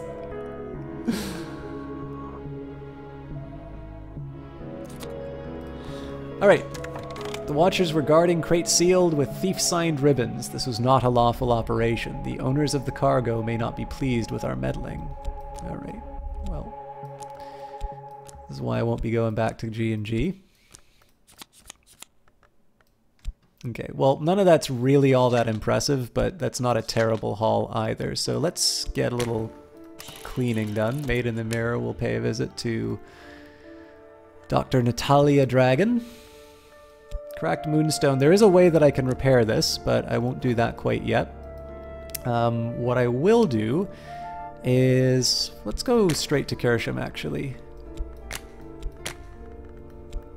I'll kind of clear those out through my queue.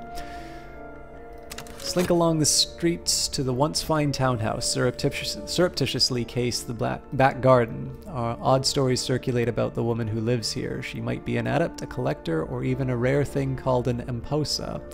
We must be watchful. Expeditions need at least 1 funds per obstacle. Followers will defeat obstacles. If you run out of funds or followers, the expedition ends.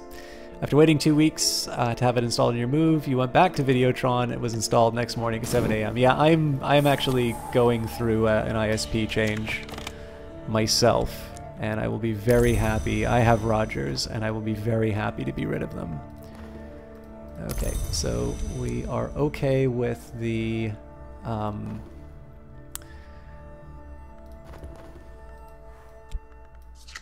we're okay about the Dread. This is already coming up.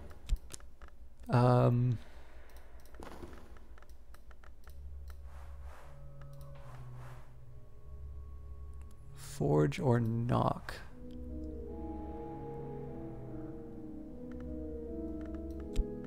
I think we'll just throw the Voiceless Dead into this for now.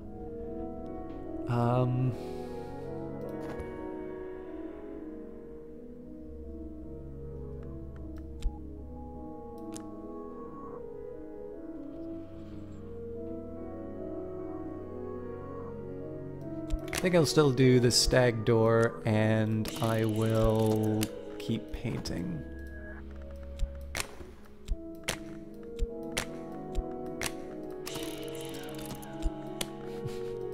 Fine portrait of a hulking fellow. So partially this is just to keep him on the board, although I don't really need a 3-edge when I have the Maid in Mirrors, but of course there's no guarantee that this will ever work, so...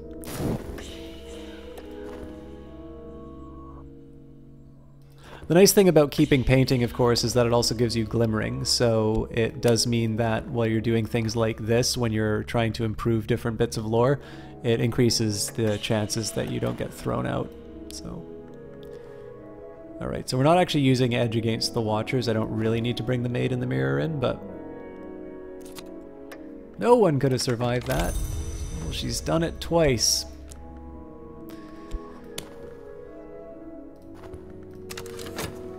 Look closer, closer still, closer. Keep looking closer. Now close your eyes. Yes, I realize that is not the a notable portrait of a hulking brute.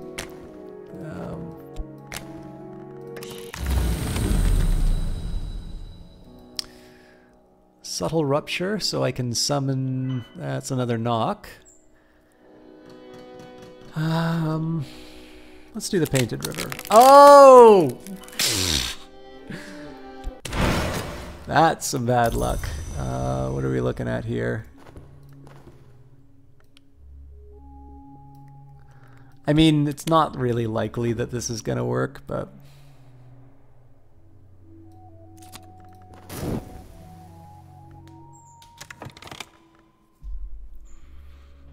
I've increased my mastery of the lore of the wood, which we call by its aspect, moth. So I can move this thing up again. The real question is that what I want to be doing with my study right now?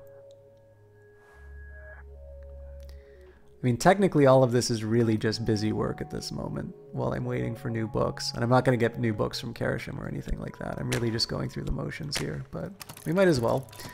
And because I like a steady stream of income, we'll just keep feeding this thing notoriety until...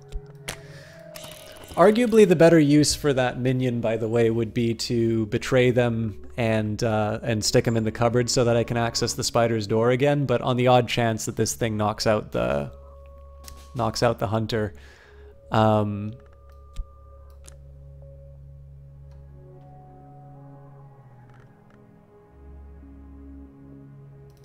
okay, conman, you were warned once.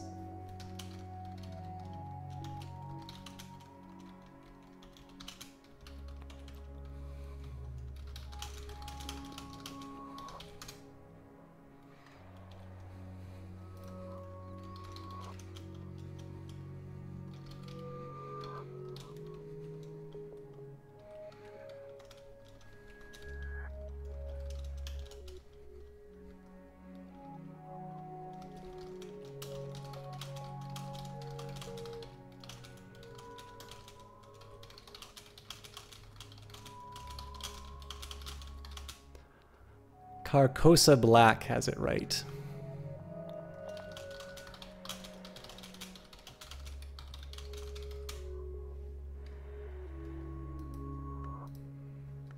It's not the most elegant timeout in the world, but it's descriptive. Alright, let's see what I... Contentment. Yeah, so I mean, I've said it before, and I guess I'll need to say it again. Carcosa's got the right idea here, because again, while, you know, again, I learned something in the interview. Let's throw some money at the problem. Clearly, the inspirations from a clicker game apparently have led to people getting really addicted to this game. But I don't really think the heart and soul of this is moving cards around on a table. I think the heart and soul is reading the books, figuring things out as you go along, and every time you go walking into a channel and tell people how to play it, take 10. It should not be my job to police you on conduct in my channel.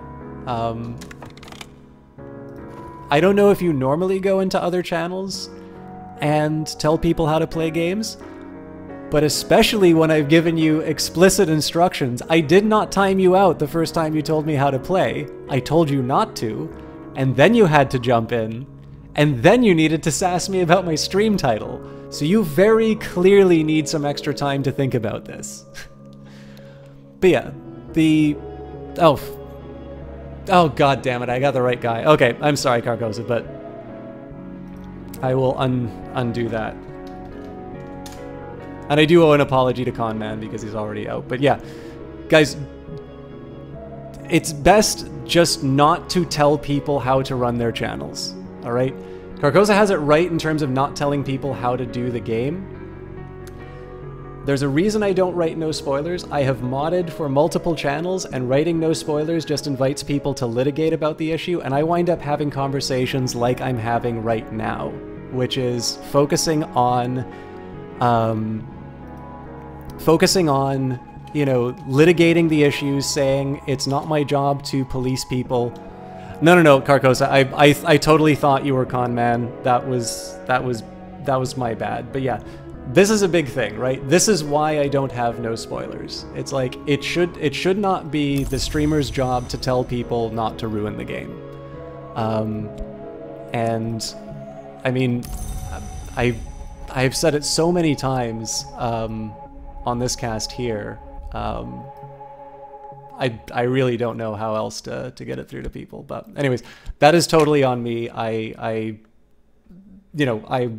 thought, you know, I'm annoyed at Conman for telling me how to play the game, but it is not right for me to misinterpret what you said and take it out on you. And obviously I don't want to belabor Conman anything or any more than's on there. I don't need to invent notoriety for people. So we'll move on, and I will focus on my painting.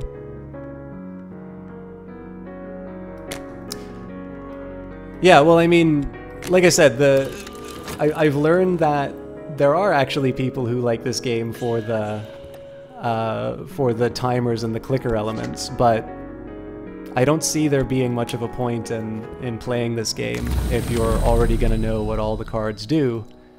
It's just not really a worthwhile experience.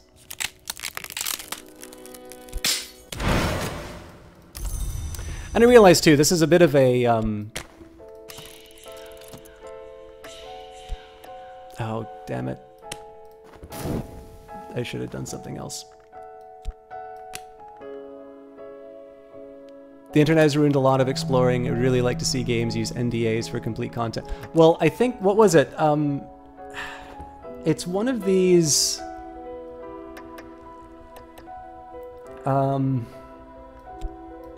Persona. I think Persona had a fairly strict set of rules for streaming. And I know there have been a couple of, like, so every once in a while I get keys ahead of time for things, and they usually say, well, they don't usually, but I've noticed that a few of them are saying, don't go beyond level X, and usually, you know what, I shouldn't be doing this, I should be using the shorter notoriety so that I get rid of it faster when I need the G&G money.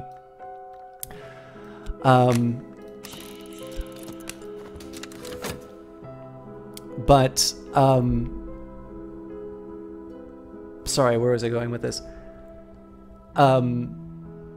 Those are usually games where, like, they have a big dramatic moment. I mean, there is... I mean, I'm playing a game... you know, in this case, it's a game by Alexis Kennedy, so it's a story-based thing. I do sometimes get a little snide and say it's like, you know, you can't spoil a video game, right? You can't spoil Off-World Trading Company. If you play something that is... you know, if you play something that's basically a movie that gives you occasional interactive elements, it's very easy to spoil it. But that's not... I don't actually think that's a really good way of looking at video games. The thing that interests me the most about Cultist Simulator is you can definitely say it's a narrative game. And there's such a big factor of it. I like thinking of this almost as... What makes Cultist Simulator work so well is the same reason I really like listening to radio plays. So like it's kind of in that space between a book and a movie. So a movie shows you everything, and the meaning will be created through the juxtaposition of images, but it is something you can be very passive about and just kind of consume the images and move on. Whereas what makes Cultist Simulator so interesting, in my opinion, is the fact that, you know, again, you're the cultist trying to figure out all these things that are going on, pick away at the skin of the world, learn the deeper mysteries as you go through the process. And, you know, when you step away from the keyboard, you're still sort of working through things. You get these little hints and lines of dialogue mean things that they didn't before. Like, sometimes you need to run into a problem and then you read some flavor text again. It's a shame there's a little bit of a bug that dims out the text, but if you play this game for the words, which is usually what people are getting this thing for, you get that really interesting experience of having it sort of grow on you. So it's actually one of these points. I usually used to say stuff like that just to annoy my friends, because it really does sound very elitist. Because I mean, again, I like strategy games, right? There's no real way to spoil Crusader Kings. Well, there sort of is, because there's like events that can go on, and I prefer not knowing what they do because it makes it exciting. But yeah, like, to me, this game, as beautiful as the art is, I really wish I got that Forbidden Epic. As in, you know, as beautiful as the art is, like, I don't play this game so that I can move the cards around. I play it so that I can see how all this works. The Ascent of Knives is called the Sharp Stair, and the Mother of Mirrors, and the Feast of the Grail. If one is to look beneath the stair, as I did last night in my dreams, one understands that last name. It draws a tithe of blood from the feet of those who ascend. And Pausels, some shaped like men, many shaped like women, wait beneath the glass of the stairs to satisfy their hunger. I did not approach. I made no sound. I only observed. It is worth mentioning, by the way, guys, if you think so, one really effective thing that's been done in the writing here is it's very easy to kind of grow accustomed to. It's like, yeah, I've seen that thing before, I'm going to skip over it. But I do encourage you to check it out, because there is a depending on what you get in these Mansis moments, there is actually different text. So you sometimes think, what am I doing? I can't pay my way into the stag door. Yeah, but I don't think that's true though, Ego Akin. Like, you know, even for good stories, like,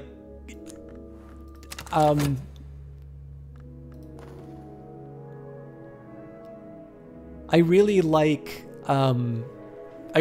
a few movies that have, you know, what you know, could fairly call a twist ending.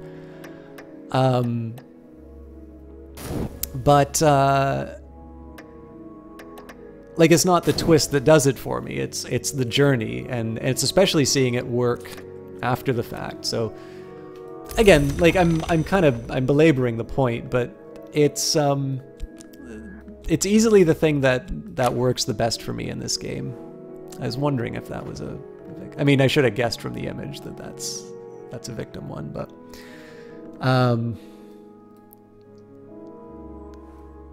yeah, I think the thing that I like the most is that, you know, even though I usually say stuff like that to just get a rise out of people, like, this is a great example of a game that is a game that the only way this story could be told would be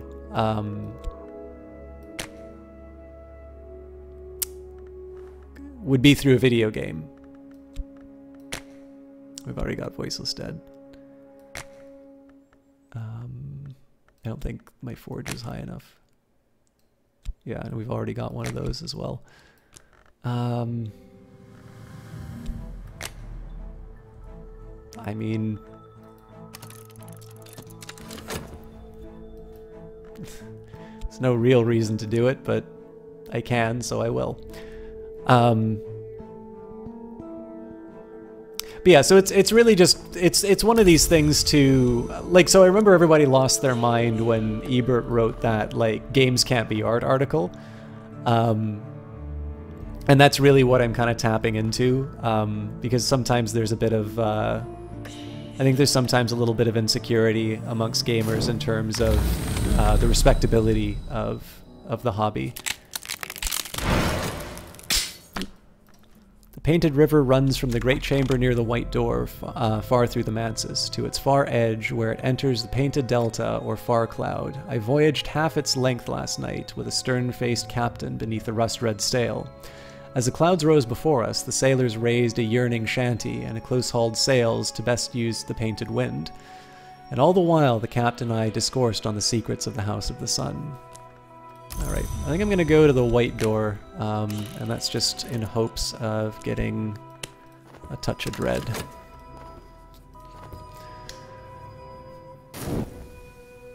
But yeah, so, I mean, really where I'm going with most of you know, most of those kinds of comments are, I'm deliberately trying to get a rise out of people.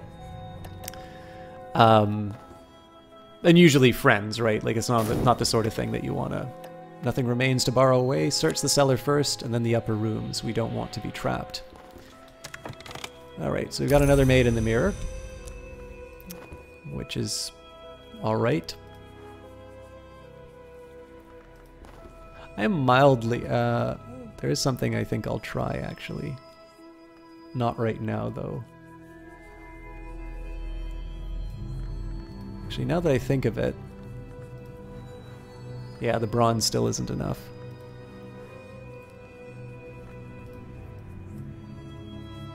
Things less about the insecurity of the hobby, more general insecurity in themselves. Honestly, you know, a couple of people... Yeah, well, and this is, like, the... So I'm not in a position to say what's art. I've got the Ernst Gombrich book, but I haven't read it yet. And I don't necessarily think it's always that interesting of a topic. Like, I think sometimes those kinds of debates, you know, are video games really art, kind of exist more so to satisfy critics. I really like this, by the way. I'll paint them into the world and perhaps they'll stay a little longer. The Suppression Bureau will likely take an interest. So I like the fact that in the world of this game, they've actually incorporated the fact that you keep the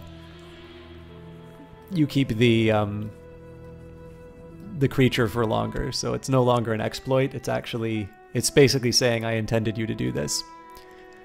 The centipede came up out of the sands and went in under the roots. She found a new home, but now she can't go home. She creeps in everywhere else. Keyholes and histories and the channels of birth and sight and hearing. Here's what she has to say. But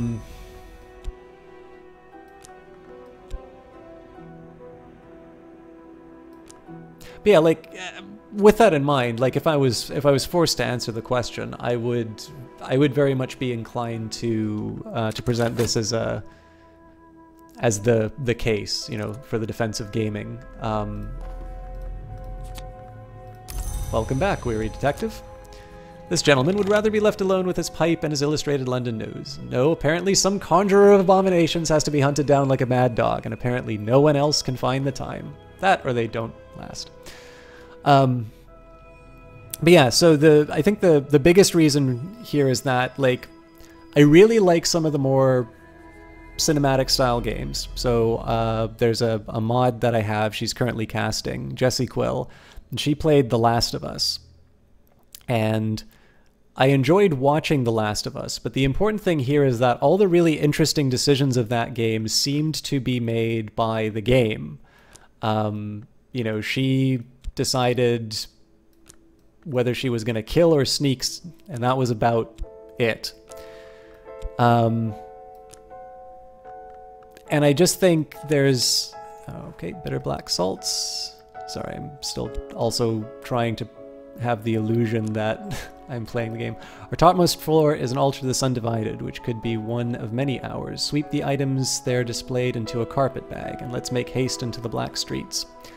Found on the matter of the deeds of serpents. This was probably the prophecies of the Naga rendered into English and illustrated by William Midnight in Paris in the 1880s, but it shows a number of divergences from that text. It is certainly quite recent by the standards of VAC texts. I'm not going to tell you guys how you can get VAC, but I actually think it's really cool.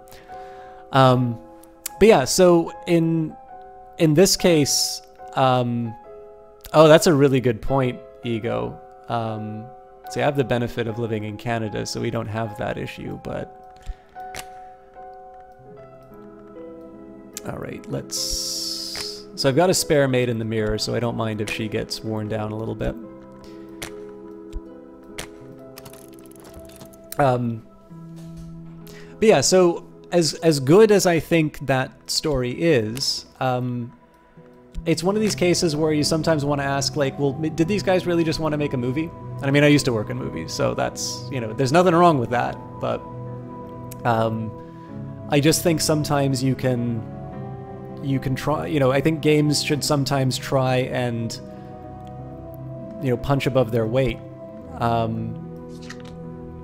And so I can think of games that I like. You know, Off-World Trading Company doesn't really have a story. Like, there is sort of a story in the tutorial, but it's not central to the gameplay experience. But obviously people who've played this, or people who've played Sunless Sea, clearly value the story. And I know there's always a bit of annoyance in terms of, like, whenever I read these forum posts that say it's like, oh, you know, Alexis Kennedy, really good writer, not very good on game balance. And, I mean, obviously everybody's entitled to their opinions and such. But I think what really,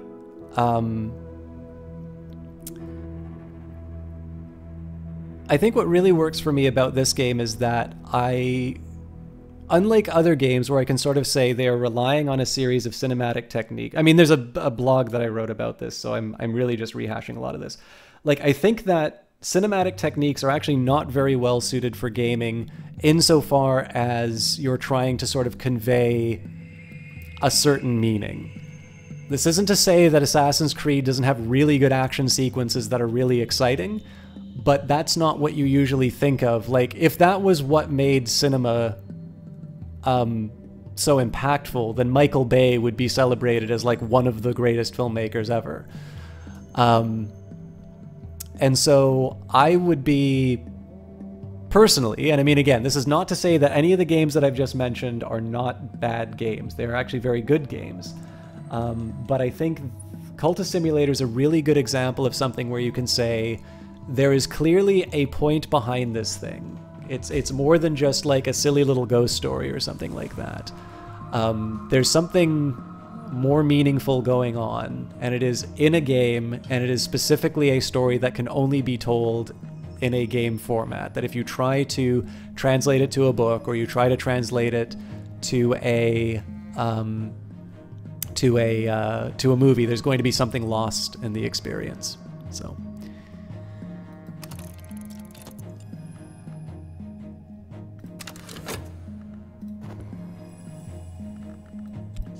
Do you think so, Carcosa? I mean, I do feel that... Ah, okay. It's about the only time I'm ever happy to get Restlessness. I kind of see them as one and the same. Like, I see these specifically as stories told for game. Like, you know, for what it's worth, and like, I'm in absolutely no position to be, you know, to be speaking too loudly on this stuff.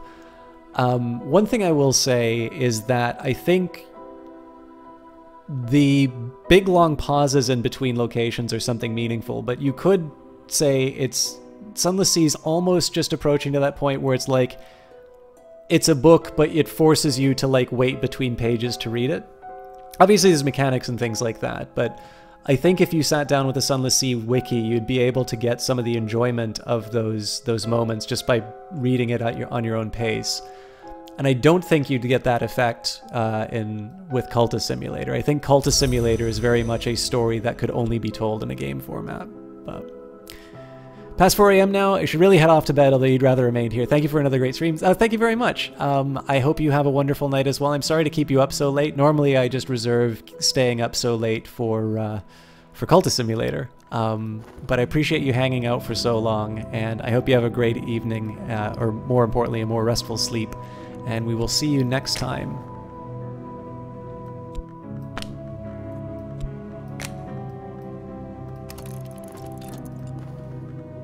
And again, obviously, all this stuff that I'm saying about games and things like that, like, just keep it. It is. I am taking as given that these are all very good games, and that they are all, you know, they're all excellent examples of how you can tell stories or otherwise do more interesting things in games than just reduce it to a series of, like, mechanics falling one after another. Like, I guess what it comes down to is, I think if, you know, if we weren't so ready to get upset by Ebert asking the question, are video games art? You could imagine someone asking the question, are board games art? And I feel like that would be a less controversial question. And I disagree with his assessment, but I also don't think I would have had a good reply to him before Cultist Simulator.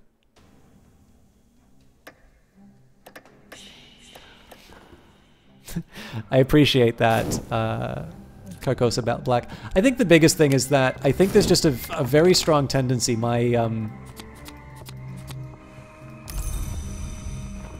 experience online, and obviously I have no intention of naming specific streamers for this, because I think it's just a tendency in the game. Okay, I'm actually going to do something. I hope I'm allowed to do this because this is brilliantly diabolical.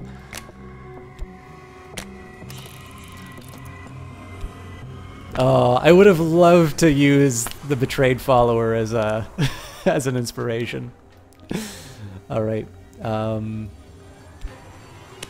get the maid in the mirror to pose again.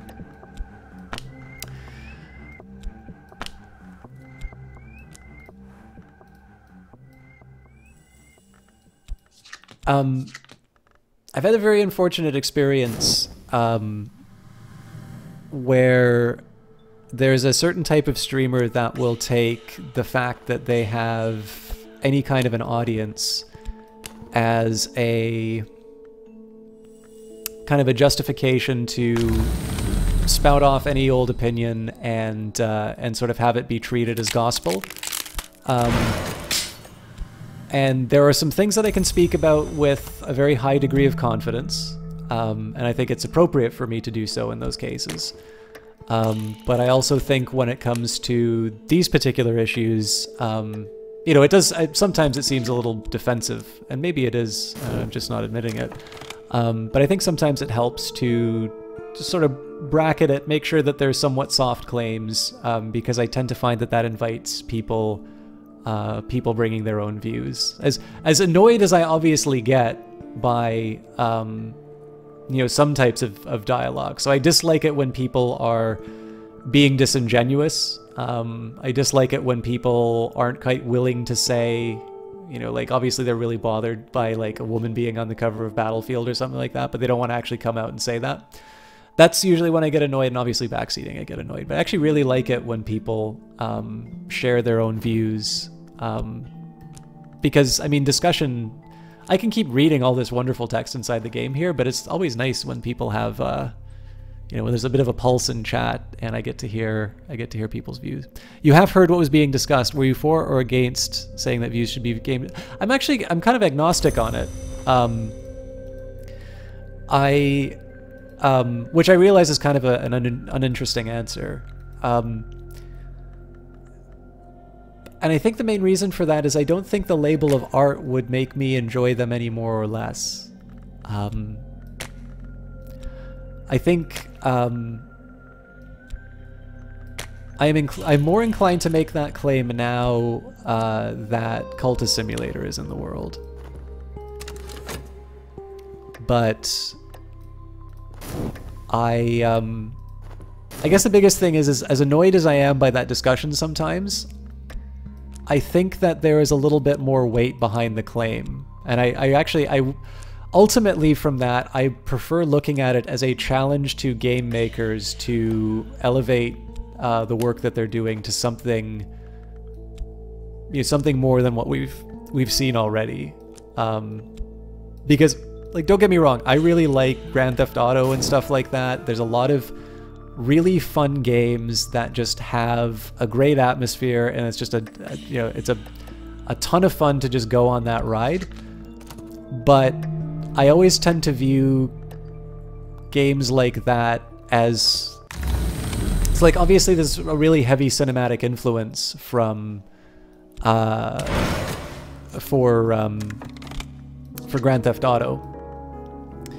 And sometimes whenever I see material like that, I always sort of feel like it's, you know, if you're only ever going to imitate movies, then it's always going to be an inferior art form, because you can't take advantage of the forced perspective and the, you know, and montage, which films rely on. But like I said, I prefer looking at it as a challenge to creators to make something really special, because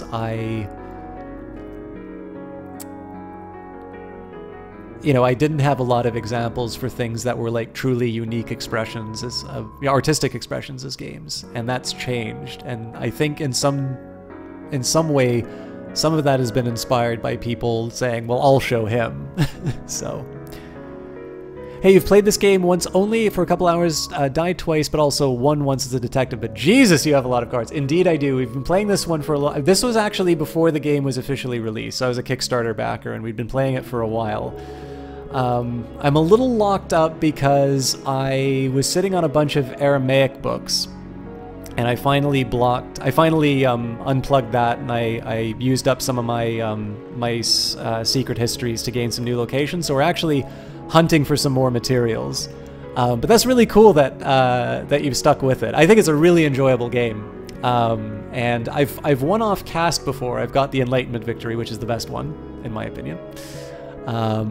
But yeah, it's the one thing I will tell you, once you start going and getting some of the stuff that's like present in these areas, that's when the books get really interesting. So, but yeah, I will tell you, Speedball, so only putting a couple of... The thing that's great about this, like, there's about 20 to 30 hours of gameplay, I'd say, inside this.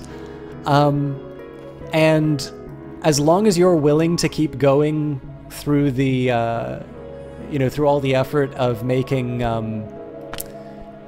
it happen, like making all the, piecing together all of the lore and trying to get all the secrets. Obviously you can watch and get a couple of pointers if you want, but the real reward comes down to actually playing the game and seeing how all the pieces work together and let it work inside your mind, because then you really get to appreciate some of those moments where I'll tell you guys what happened the first time I won this game after I win on cast.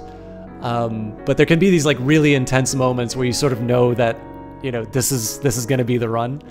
And it's really rewarding, especially when some things happen that you'd consider to be setbacks just before you finally bring the dawn. That's totally fine, Docs Gaming. That's why I have an open chat. If I don't respond to it, it's not because I dislike it. It's only because I'm trying to do my best to say or to be a caster as well. All right, I didn't read the text here. So the War of Roads extended into the Mansus and the corridors behind the Spider's Door. The Mason Witch, who styled himself the Hubris Glamour and chronicled its skirmishes in the miles of lines of obsessive branching memorial script, and the Mansus Dreamstone. That is not an easy sentence to read out the first time. Last night I traced it, reading of the campaigns of the Children of the Leashed Flame, the valiant defiance of the Knot Sisterhood, the alliance with the Vagabond, and the furious quarrels of the Grail and the Forge. Alright, I think I'm going to go back to the White Door just because the restlessness helped me out. Obviously I'm never guaranteed the restlessness, and I think I will keep... Well, hang on a second. Yeah, I think I'll keep churning out some paintings. So what I'm doing here, this is not a required, like, min-maxing a game like this is kind of silly, but what I try to do here is I try to go for the lower value notoriety, and that's just because it means that once these things are out of the painting, like once I'm done with them, I'll use my contentment this time, basically once these things get out of the painting cycle, they're just going to have a lower time to tick down. In the meantime, this 238 is going to be ticking down for the period of time, so that's the main reason why I do that. Call upon the Forge of Days, who ends and what will not change. So we're dealing with the door, and then we've got 26 winters, so I'm pretty sure we'll be okay with the curse. That's what you love about the game. Things can go from, I'm on top of the world, to, oh fuck, we're done! Right back to, yeah, we got this so quickly. Yeah, that's exactly why I like this. All doors must open, as all lives must end. This door has found its end here today.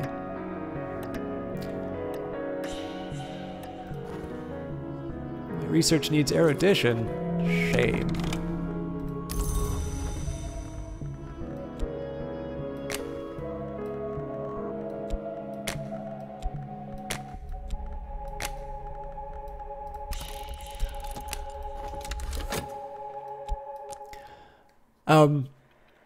Yeah, I don't know. I think that's one of the things I like about this the most, is that even though it's cards and texts, you get to say, I don't know, you get carried along on a journey, and I wouldn't have expected that when I first saw it.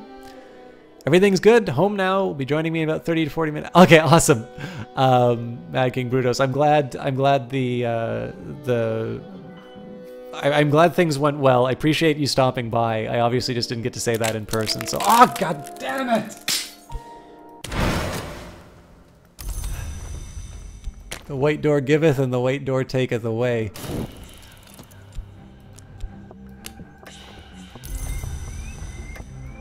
All right. Running out of money, but we'll make some with our notoriety. The Ragged Lore. I've increased my mastery of the Ragged Lore, which we call by its aspect Winter. We've got the Recitation of the Lost Hours up here. 6 are gone, 5 came from stone and 1 from light. All went to nowhere. Still their memories have power, and now we call upon it. Okay, what am I looking at for glimmering? Not that much anymore, unfortunately. So I can't improve that. I'm running out of place for my winter disciples.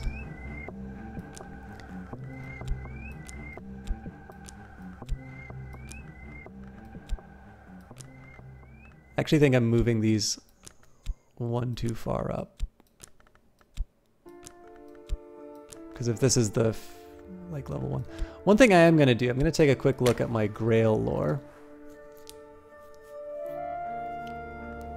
Oh, that's right. So it'll tell me what I can subvert it into.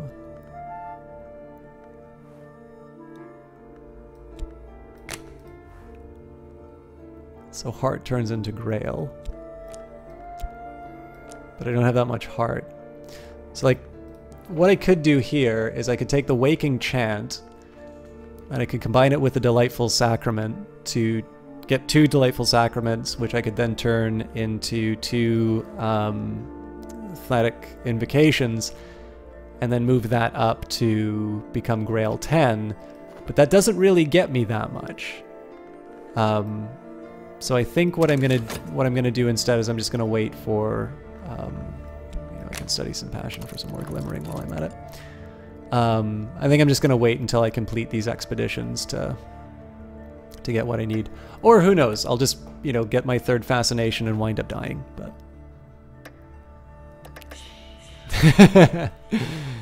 Yep.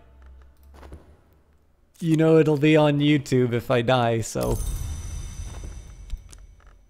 We'll be cautiously optimistic. Oh, now I don't want despair.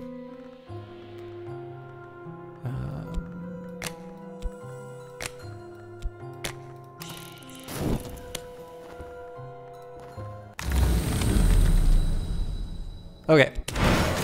Restlessness is good, and this should be done. Yeah, the bleak thoughts will be gone by the time this turns into despair, so that's good news. I think I'm gonna keep churning away. I feel like this is a really inefficient way of doing it, and it obviously carries with it the risk that I get more fascination. But I'm a little pressed, so I think I'll just live with the consequences. Our power is stronger than the power that was here. The curse won't touch us. I would expect so with 26. No problem, Docs Gaming, but if you just finished writing a big rant, I should let you know that Twitch has an unlisted character limit. So I don't believe... I know I certainly didn't see it. I don't believe anybody else in chat had the chance to read what you had in mind. So... but if you divide it up into smaller chunks, we should be able to read it then.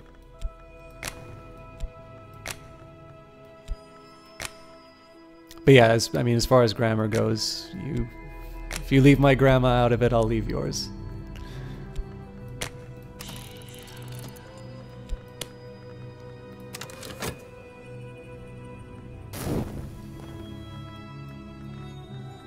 But the treasures lie before us. Ah, sweet, sweet dread. Of course, I'm going to get another fascination out of this because...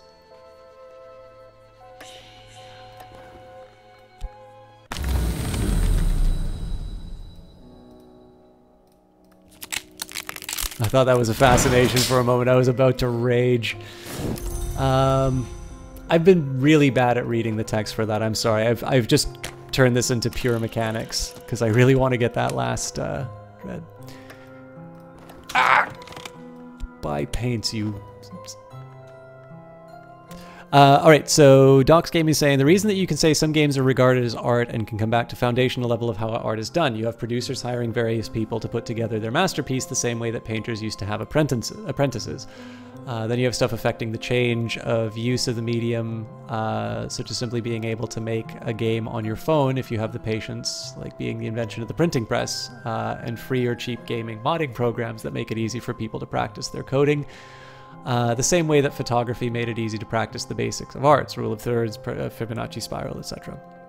Or being able to take an image and reproduce it instead of having to stay in one spot for ages. I won't drag on for too long, but I'll move on to the presentation instead. I don't expect a AAA presentation from artistic games, especially in a world where minimalism is art, but I expect something to make us feel. To put it simply, comparing Celeste to The Last of Us would be a great way of putting that. Okay. Yeah, the only thing is that I think it's already taking for granted that games are art. Like, I don't think somebody who's hostile to the idea of games being art would necessarily be convinced by that, because it's sort of already taking that premise for granted.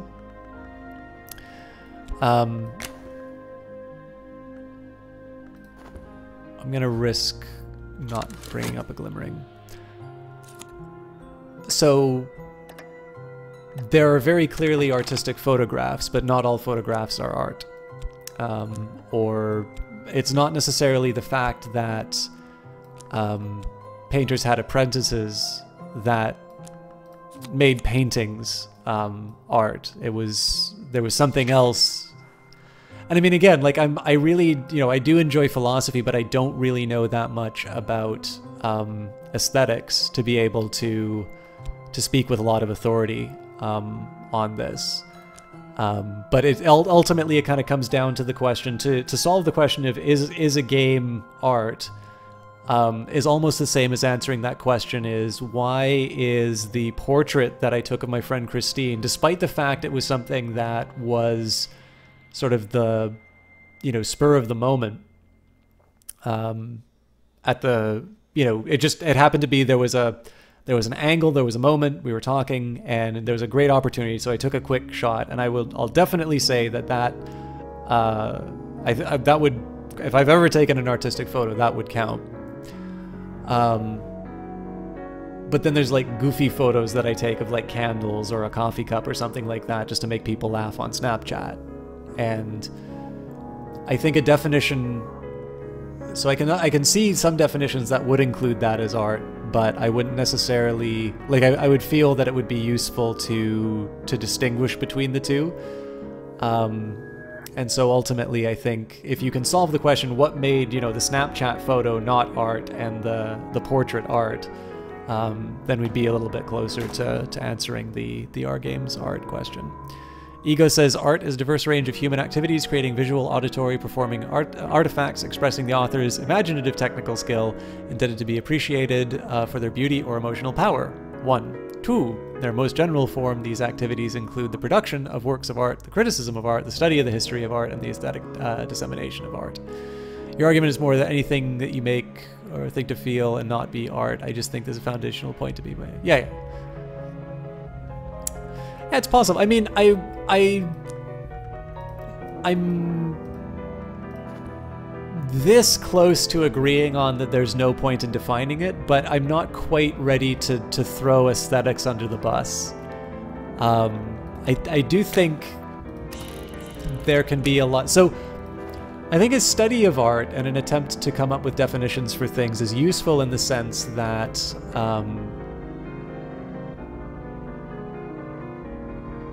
Weather Factory sat down and looked at clicker games, and they found out what made them work, and then they made them their own, and it became called a simulator.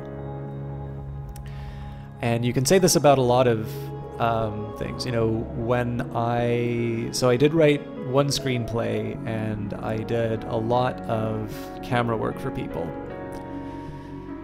And you better believe that even now, like, I don't work in film, and I really don't have any intention to go back.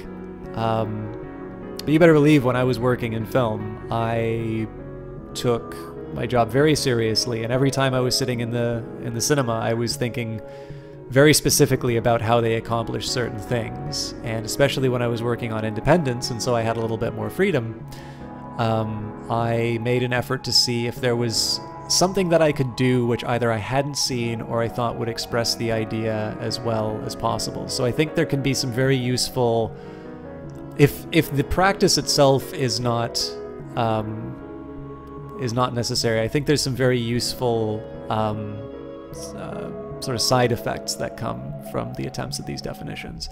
But this is obviously also very far from what I originally said, which was just an effort to upset people by saying, you know, well, if you can spoil a game, it's not a game. You know, games are just mechanics or something like that. So yeah, I mean, obviously there's an entire group of people who just want to define art so that they can define it as not that thing that you enjoy, and just look down their noses at you. And I don't think there's a lot of, I mean, there's just easier and less pretentious ways to make people feel bad if that's what you really want. There's an argument going on that memes are considered art because the computer makes it easy for people to create things that provoke a specific art, like art might. Yeah, I don't know. I just think, like, because if it's about the simplicity, then what do we do with the Sistine Chapel? Like, that doesn't seem like that was a very simple, or cathedrals for that matter.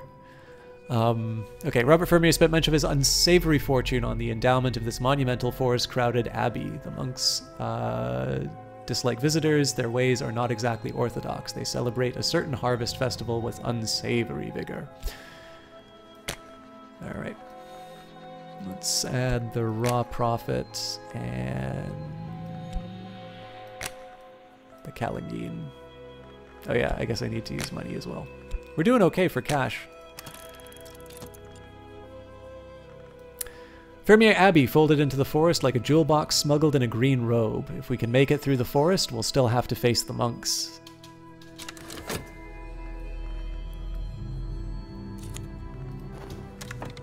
Moolah! Alright, I think I'm gonna let this simmer for a while. And let's do our Secret Histories commissions. Especially before I run out of Secret Histories. Oh yes, and I'm short on glimmering, so I will add one more of these things. I've given my agents the opportunity to serve. Let us hope that it ends well for us all. Let's add the Voiceless Dead. It's mostly just because I have a spare made in the mirror if things get too dicey. Oh, I do have 4 glimmering. That's a shame, because I believe, oh, it's 6 glimmering I need, so I wouldn't be able to take advantage of it anyway. Ah! I missed whatever turned into fascination. I should have been paying closer attention. The wood beneath the mantis is darker even than this place. The moth will guide our footfalls. Yeah, 22 moth should be able to take care of that. Orchard of Lights. Thank the maker, it was not fascination. Okay. Let's throw the Maid of the Mirror in, and I think I'm still gonna go white door, but I'm not feeling good about it. I kind of feel like I should, actually, you know what? Nuts to that. I think I'm just gonna do the good old-fashioned passion dreams.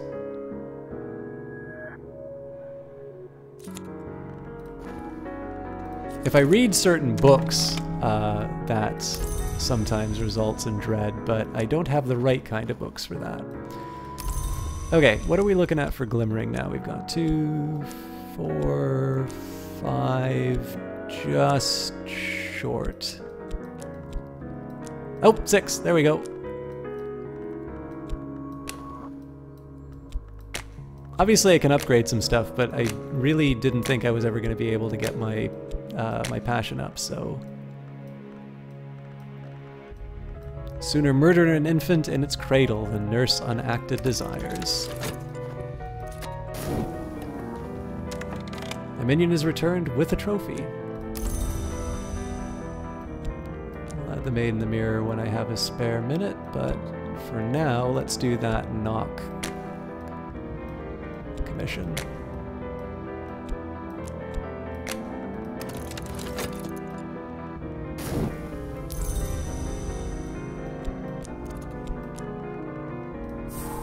So it's possible I get fascination through this as well. That would be very sad if I did.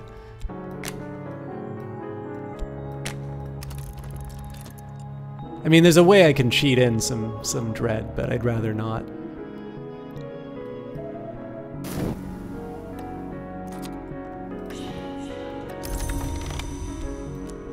I also don't know why the Stimulator don't stack anymore. Expedition continues. I'm gonna lose the Maid in the Mirror first, I think, but again, it's not the end of the world if that one goes away.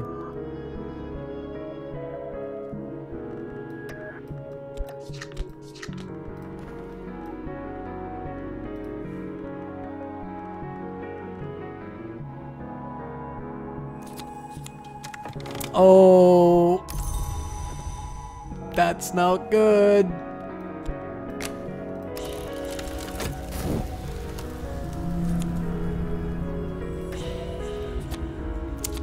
At another time, I would have been a seer or a heretic. So as I gain my fevered imagination, paintings whispers, windows wink. I know these things are not true, but how can I be certain? You can defeat visions with dread, otherwise you will lose yourself completely at Fascination 3, which we have just achieved. Let's see. Anything moth related will help me here. Oh, not a problem at all, Docs Gaming. And I mean, again, I'm less trying to like needle the stuff that you're saying so much as I'm trying to push it forward a little bit. So, if you have anything to add, I'm always happy to hear it. But don't feel like compelled that you have to. Blah. Yeah, it's the only thing I can add.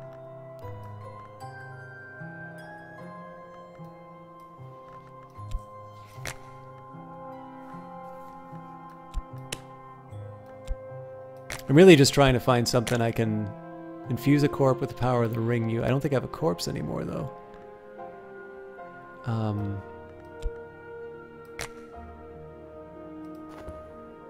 Well, here's something I can do.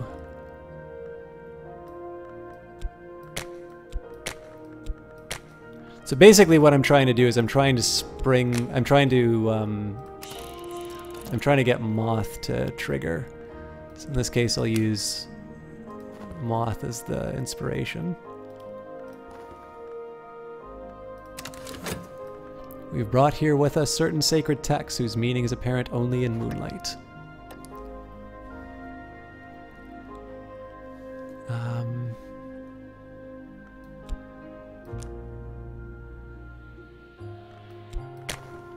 Just trying to think of any other clever ways I can try and get myself some dread other than...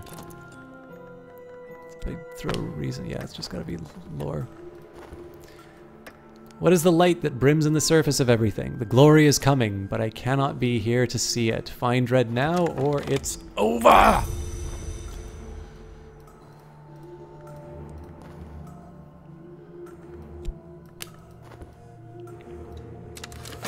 Unless there's Moth. Yeah.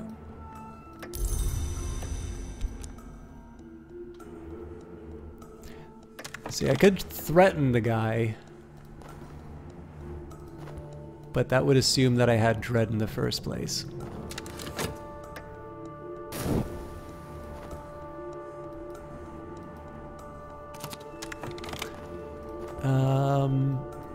Ooh, I think this becomes restlessness, unfortunately, so this won't help me. So we did actually trigger what we needed, but it may not be enough.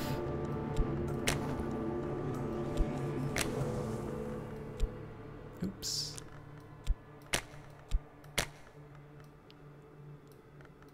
Oh god, and that's another fascination. This game is merciless. Alright, we'll do our best. If we can... I mean, if we can just get the... you know, the incremental wins.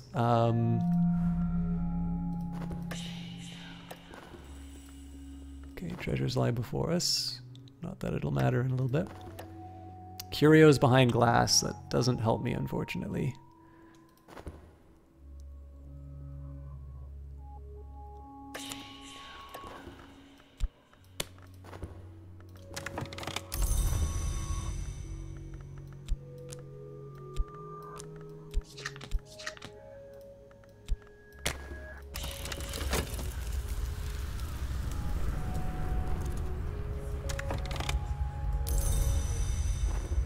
Yeah, sadly, restlessness won't save the day here.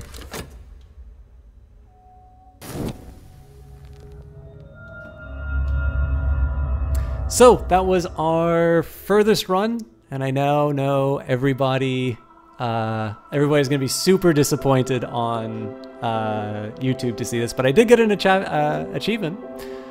First it was the dreams, then it was the visions. Now it's everything. I no longer have any idea of what is real and what is not. I allowed the visions token to reach 3 fascination.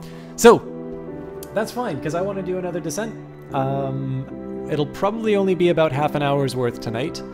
But I learned something. So, this is a good... Actually, so I'm going to take a minute here and just reflect on the idea of... where things can go wrong, and how we can basically walk away from you know, from a defeat learning something. So I was thinking to myself, I was like, okay, so what's one thing that causes me troubles? Like, where do I get the dread from? And the problem here is that I already let my fascination get up too high, and then I started panicking about it. And I was relying on trying to do something like, let's say, the stag door, in order to try and get it. But of course the stag door might also result in more fascination, so that's not a guaranteed way of achieving that. I think it's kind of a low quality way of achieving that that target. Thank you, Conman. So the way I could have saved this was to reflect on what I did at the end, which was to say, it's like, okay, well, I'm doing a lot of paintings now. Why don't I try and trigger Moth as often as possible, because Moth will give me restlessness, and that will turn into dread. And it just so happens that once I triggered into that line of thinking, I got exactly what I wanted. Moth procced, and it gave me a restlessness. But of course, I thought about that problem way too late. And that's why ultimately we are looking at the glory screen rather than saying, oh, that was really close there, guys. So that's something that I'm going to walk away with, which is that, you know, I think dread is fairly straightforward to deal with once you know how a couple of things work. It's never guaranteed, but you can usually get through. And I'm going to try a few different approaches to fascination next time. So let's begin another descent. I think I'm going to do a Bright Young Thing again. I know we stuck with this for a while. Unless I can't. I can do an aspirant, a physician, or a detective. I guess we'll do the physician for the first time. So the physician, as the patient descended into the final delirium, I made copious notes.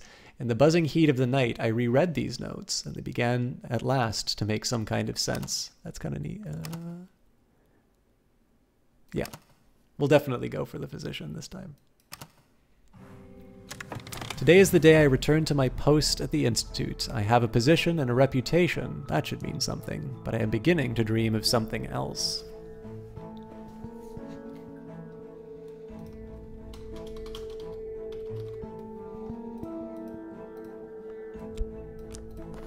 Alright, and again we find ourselves at the empty table with only a work slot.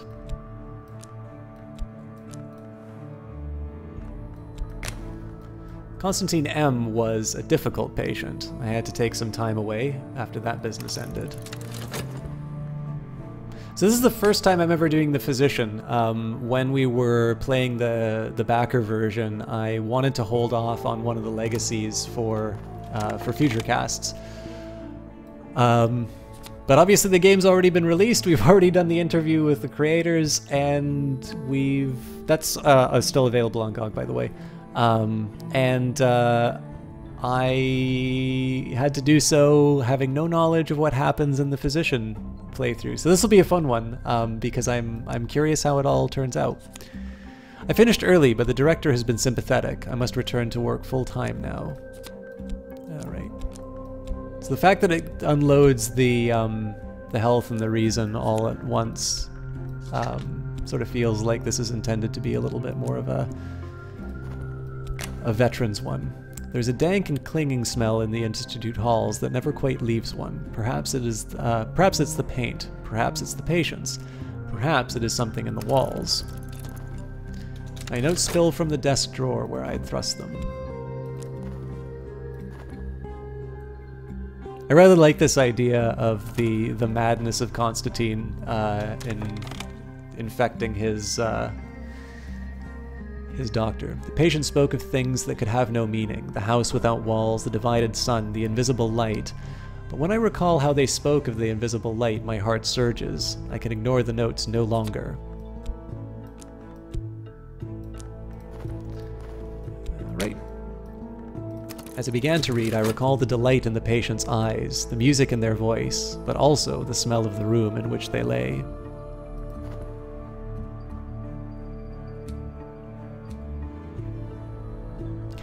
There was a tutorial video that I did a little bit earlier on, obviously I so playing as the physician, I've already got a bunch of knowledge that I've carried from a couple of other playthroughs, but it doesn't hurt every once in a while to sort of touch the empty space just to see what's available. But of course here, there's not exactly a ton of stuff that's keeping you from, just experimenting. Odd moments of sense emerge. I had almost forgotten the curious excursion on the way to Moorland, but now I realize it was the way to Moorland. I'd heard of this Moorland, a dealer in troublesome books. The rest of their raving, it means no more than it did before. How can a house lack walls? What is the glory they yearned for? But I can already sense the dreams waiting for me in sleep.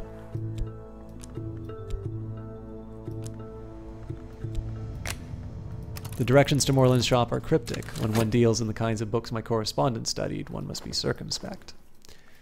In sleep, I am a crooked tree. Moths crawl my bark. Dawn begins. Although light is invisible, at touch I straighten. I reach for the sun. I've done some good. My patients are quieter than when I began.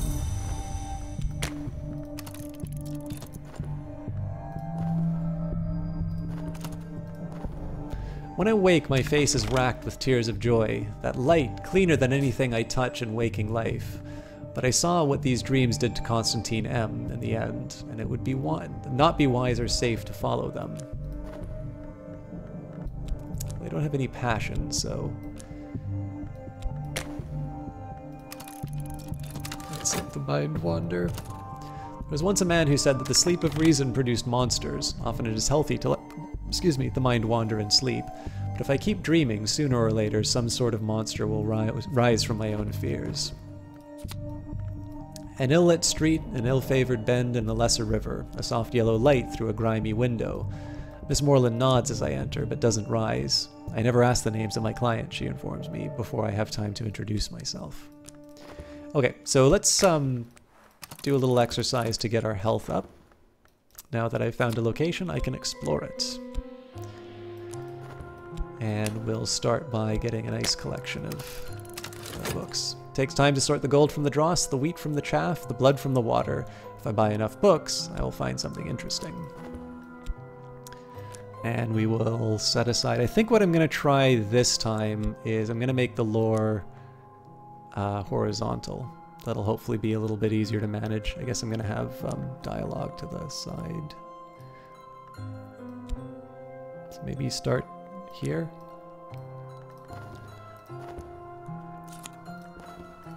Found something noteworthy. The Skeleton Songs, poems of greedy delight composed by the probably pseudonymous Arbella Dusk, the rumored heiress turned madam turned poetess.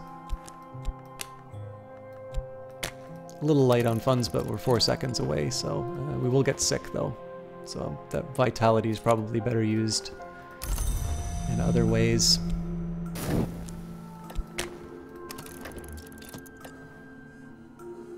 Wait a minute. Okay, there we go. I was like, it's a little unexpected, but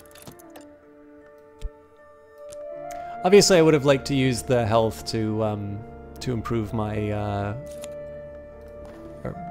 sorry, the health to get another vitality, but okay, the burning of the unburnt god. And I think I'm gonna cool it on Moorlands for a little bit just while I get my finances in order.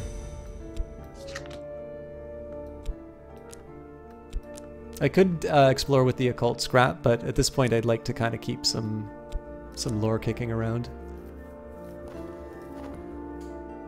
It's kind of neat that this one seems to set you up with the problem of saying that you're missing passion, you're missing the thing that you need to start entering the dreams.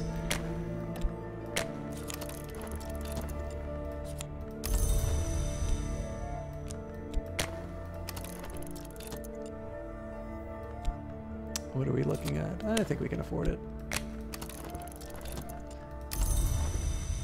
I'll knock out another erudition really quickly just so I can get the scholar mark.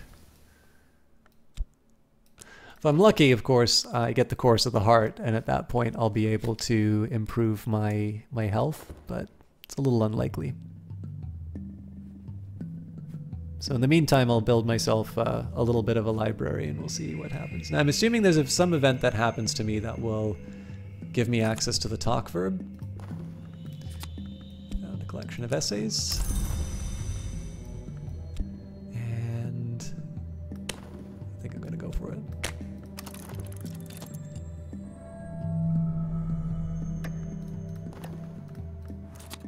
Season of Despair is coming up. The sick room grows close and stale. Time to get up. So we'll cool it on the trips to Moorlands for a while now.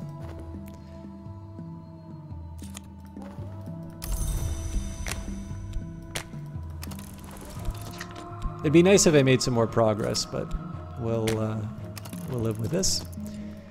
And we've gained Gildersleeve's Latin grammar, so all nice things to have. If I was smart, I would have used this health to go exploring. But seeing as in 30 seconds I'll have my study back, it's probably not a bad idea to work on getting that health. But we can fast forward. I was doing so well until I became incredibly fascinated with what I was doing. Indeed.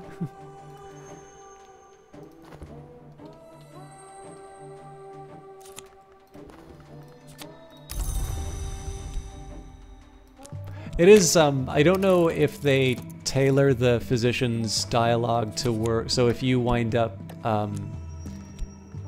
dying to a lack of health, I don't know if the physician's flavor text changes, but I do like the fact that they tie it into your character's madness. Alright, well, I would have preferred you a little bit,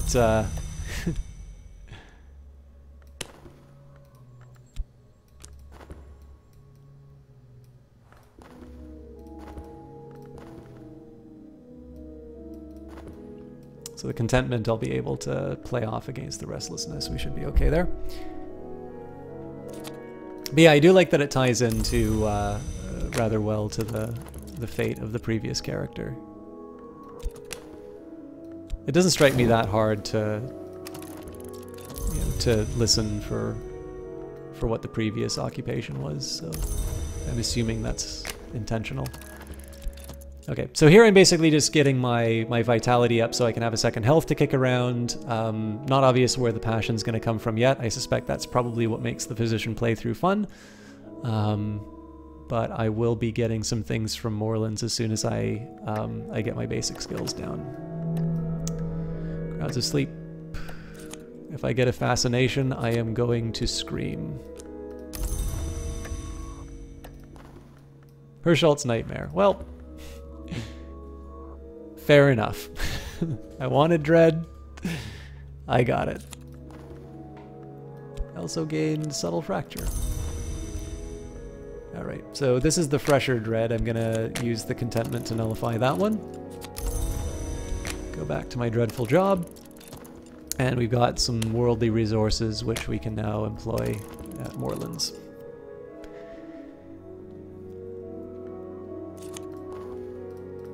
And now we get swole. I'm brim with vitality. If I devote some time to exercise, I will benefit. And again, we'll plow ahead. I'm not so sure. I don't think. I mean, I can obviously farm some more erudition to get my reason up, but something tells me I don't really need that. So I will search the city though. Well, this is going to become bad for my health. And if I want, I can hire an entry consultant, but that doesn't strike me as the sort of thing that a doctor does. So we'll go back to work like a good person. We will employ our reason. We will hope to God that despair... Of course despair is showing up. Well, this will be a short playthrough.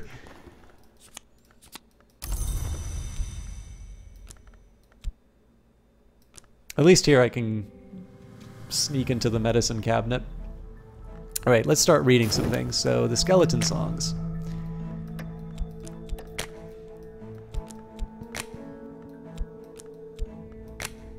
In Arbella's introduction, she explains that the book was to be illustrated, but that the Suppression Bureau would not permit it. She hints at the illustrations that exist somewhere.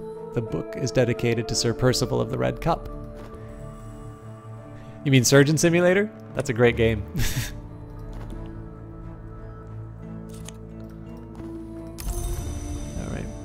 I think I'm going to risk the fatigue just on the chance that I find something cool in exploration. I'm obviously going to want to use the money for Tincture of Opium if things get desperate. And then after I can just keep going back to Moorlands for more booty.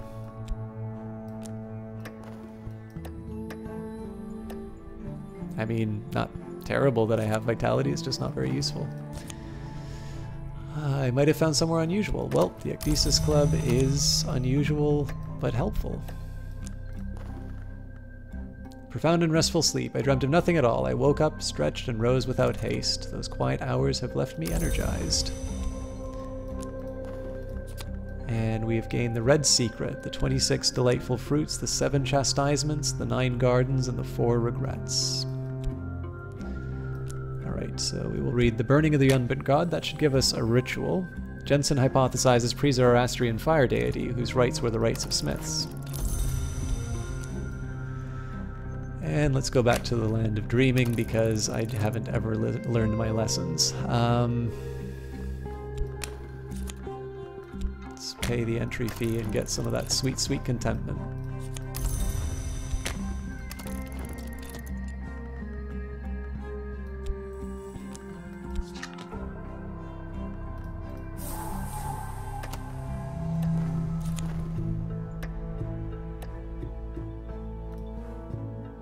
Oh, interest. Sorry, I thought this was, the icons were, I've gotten so used to ignoring these things, so this is actually, I could give in to my dreams, but they will devour my reason. Yes, yes, follow the madness. The Watchman's Eye. The Watchman is the door in the eye. To unlock my own eye, there must be a tiny sacrifice. Oh, this isn't good. Alright, this must be a trick. One cannot remove garments so softly that the bones beneath the skin are visible. Bone pink as peach flesh, organs nestled like grapes, the lights dim, gutter, go out, and the stage's red star with them. All our lips are dry. Alright, well, I could lose very quickly here. So Jensen ultimately concludes, with apparent reluctance, that the deity was a goddess. He suggests that the gender may have been the cause of the suppression. The rites described are often eerie, sometimes grisly. Alright, so there's my forge. Let's keep reading. Willis Ford describes the War of the Roads, an event in the history other than our own, in detail, but numerous pages have been removed, the name of the publisher is blacked out, and an ominous slip stapled to the cover explains that Willis Ford has been excised. In this past, a score or more longs were made. They brokered peace with the Forge of Days long enough to set England on a path of early conquest and eventual destruction. The Forge itself devoured the greatest among them.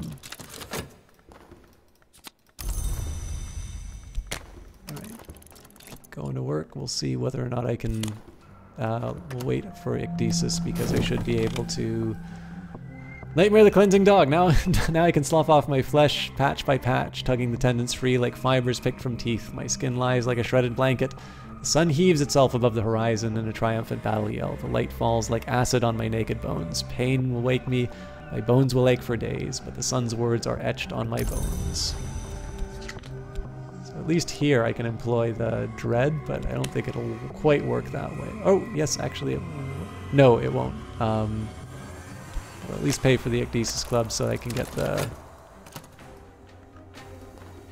Kindred Spirits, one of my patients at the Institute, also has a bandaged eye. A self-inflicted wound, they say. Perhaps we'll speak soon. Alright, I wielded the knife in sleep. There is pain, but even pain is a signpost. I have bound the wound. I'll tell them it was an accident. In the dream, I saw the door. Someday soon, I'll pass it. So I've had the locksmith's dream. I've got the passion. Now, if I was thinking, I wouldn't have gone to work. What I should have done instead was use the passion to eliminate the restlessness, but that decision was already made, so...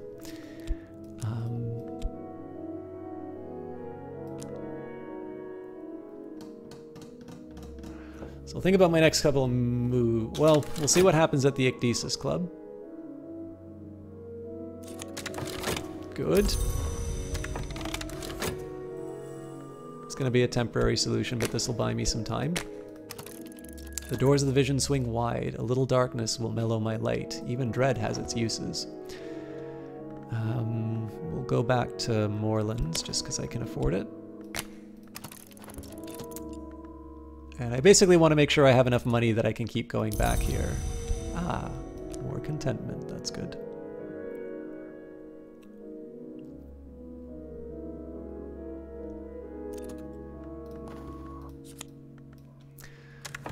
The royalty of England, according to Willis Ford, became the sovereigns of the leashed flame, destroying or transforming their enemies, conquering Europe, establishing grand cathedrals to St. Spark. The alliance with the Forge begins to take its toll. The last few chapters are missing entirely.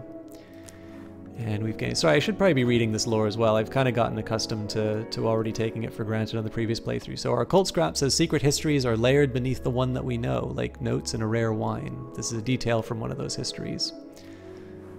A detail smuggled in from an adjacent narrative. Don't speak this where you may be overheard. Exploring with the scrap of knowledge may uncover secret locations in the Shires. The Red Secret. Some words are spelt correctly only when the proper ink is used. When we watch a fire, what are we watching for? When we find it, these are the words that it will speak. A word that sanctifies the change that comes with when the seared skin peels. And the locksmith's secret. Sooner or later, every locksmith has the dream. Now we recite its 7 phrases. Oh yeah, I should be reading, let's attend to our Latin grammar.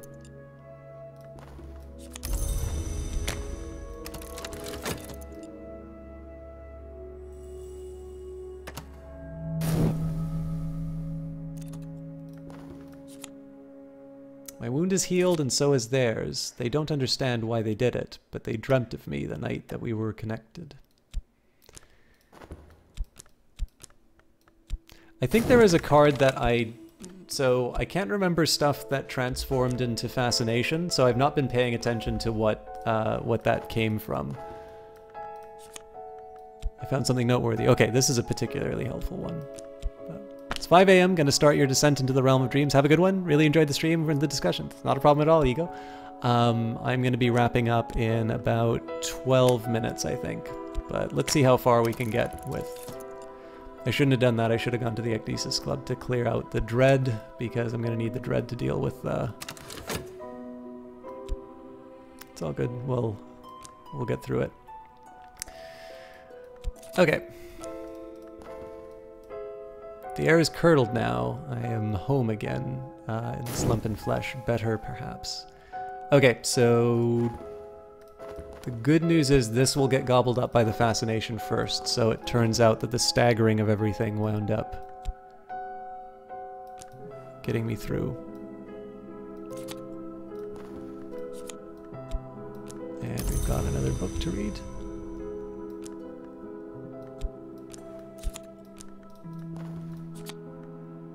The doors of the Palace of Memory are opened. Okay, so back to work. Dreaming, I can obviously... Okay, well, let's do the introduction to the histories. 17th century mystic and antiquarian Claude Hirschelt describes divergent incidents in 5 major histories. The prologue warns at length of the iniquities of one Julian Costley, a former colleague who Hirschelt now describes darkly as a worm of worms. It seems Costley advised Hirschelt early in the writing of this book, but Hirschelt later became suspicious. Okay, we haven't done anything mystic-wise, so we're okay there. Don't need to go to the Ecdysis Club because we've dealt with our dread. Fascination will be gone in a minute. So... let's go to sleep. And we will use the locksmith's secret. Locksmiths often have the dream after the sole of a foot is wounded, especially if it has been snake-bitten. I could try that. This is so neat. I've wounded myself twice in this madness. And the Watchman's Secret I didn't read, so it has been expressed like this. Each hour has its color, but color exists only where there is light.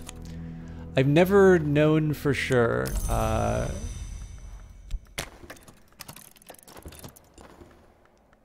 Mirrors are calm, the sun is steady, the glory recedes. I am sane, if that means anything. No fascination drives your visions. It is over for now.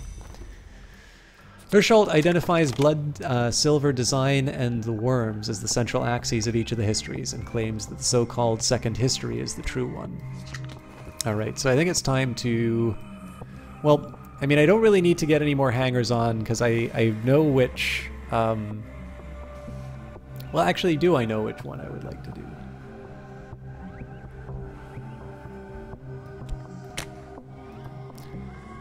Here's someone I might work with, a companion or a follower, but first I must give them something to follow, a society, a sodality, an order, a cult.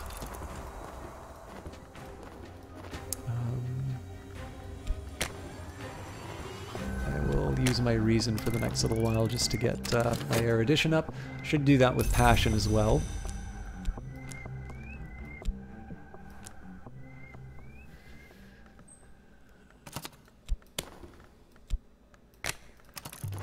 Okay, so first they would like a doctrine. We will establish the unflinching order, an occult society dedicated to the fire that changes and remakes.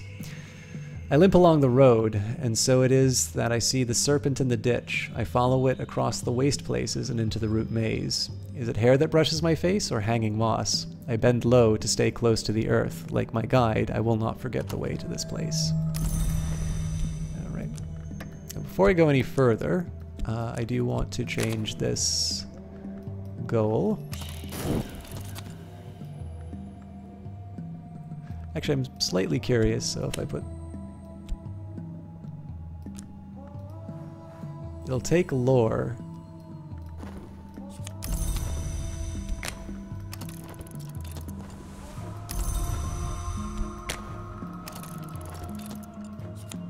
Oh, we've got the locksmith stream. Just keep that running.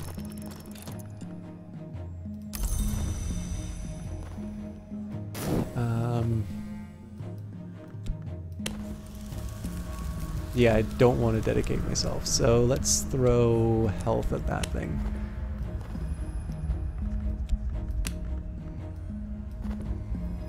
Rambler, thank you very much for that host.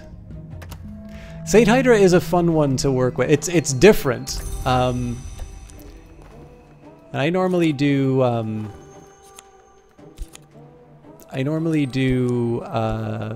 Mirror's Glory. This time I wanted to try the Forge, so... And we'll bring in our hanger-on.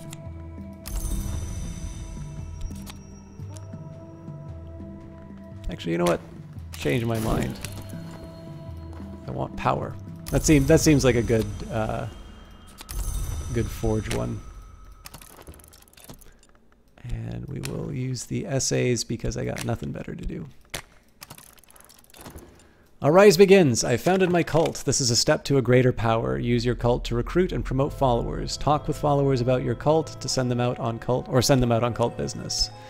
I'm gonna have to heal that injury. I've got my ardent orison.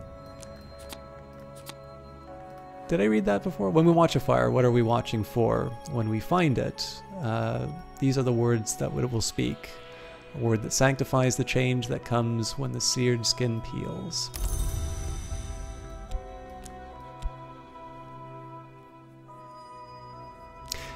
It's actually, so I did Saint Hydra on the GOG cast, and the only thing that I found was that I usually like it when games tell me what I'm supposed to do. So the only real drawback, in my opinion, was that I found, what's the best way to put this? I sort of found that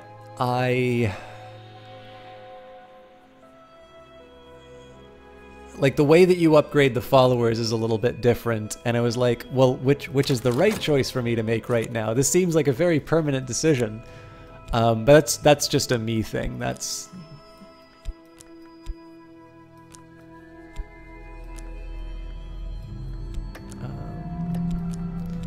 against my better judgment, I will actually spend the money on Moorlands. I might need to spend the money on healing this injury, but we do have some time for that still. What are we looking at for... Ooh, Jesus. Yeah, I'm actually going to need to spend the money on my affliction because I'm going to lose 2 health at once.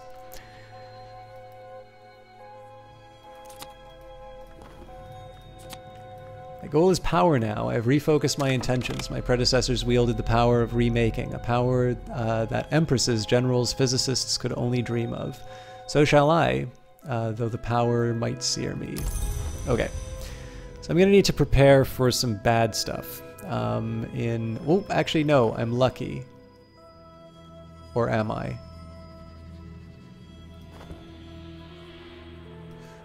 Nope, we're going to play it safe. So dream of the injury and we'll just pay the iron price. Got another copy of Traveling at Night, so let's hold off on that. I do want to go to the Ecdysis Club. Actually, we'll go there now. And this will not be great so far as potential hunters are concerned, but let's speak of truths better unspoken.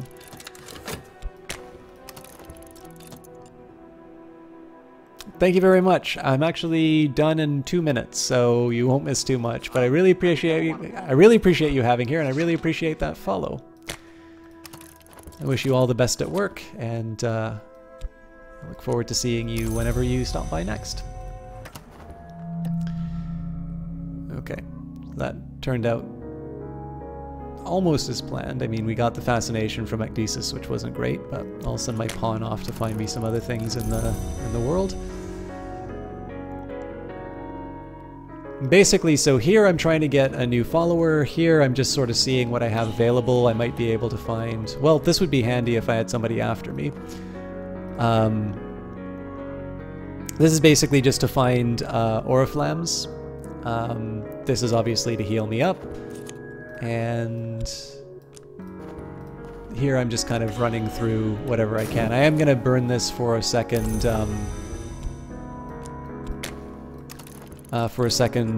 passion, just so I can get that a little bit higher, and then we can head back to studying the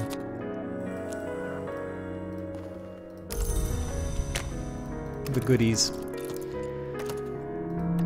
Oh dear.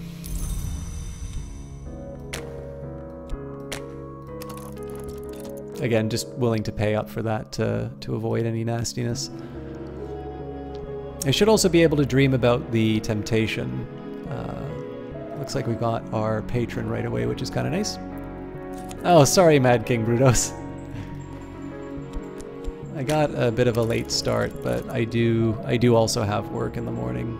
Although I will say, guys, I'm really pleasantly surprised by the number of people watching for Cultist Simulator. Like, I know it's a popular game, and I know it's something that has really helped the YouTube channel grow.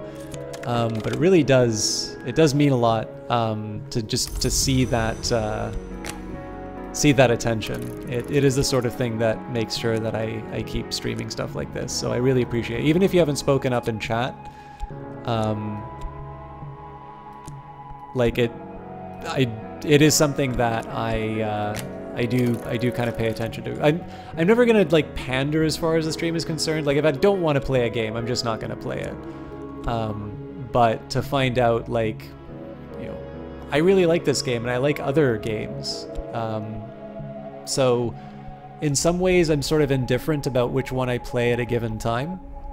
But if there's a bit of feedback, like if there's a way that we can get that double coincidence of wants and people enjoy something a little bit more than an average game that I had my eye on, that's usually the best in my opinion.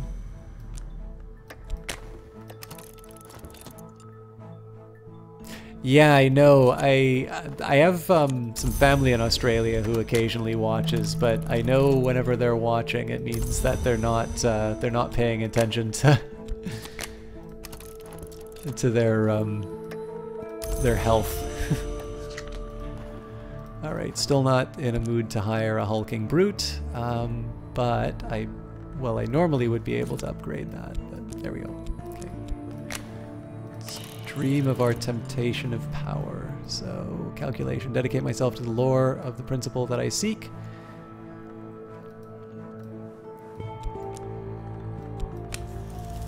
I'll dedicate myself to the pursuit of power. So fortunately, I'm going to have some passion that I can burn this thing. Oh wait, no, I want this to turn to dread so I can get rid of the fascination. I am a fool.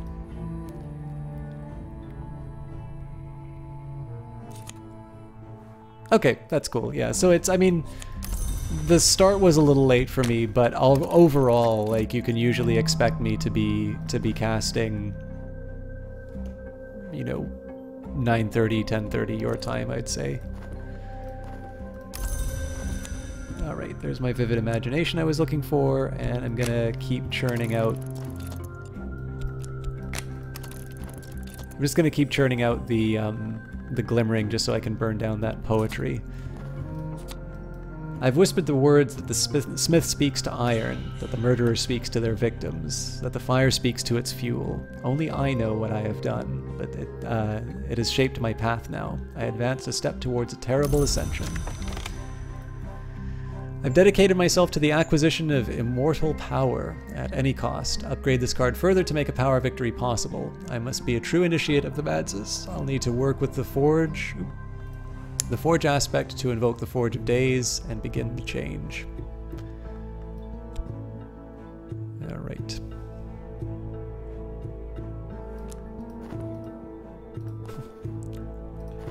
Lots of hirelings. Which will be helpful later, but not at the moment. So let's see. I'm still churning out the erudition, so let's take a quick walk to the wood, and then I think we'll call it a night. All right, Dr. Adim, I presume. Keep chatting about the furtive truth because I'm not quite gonna start writing books yet.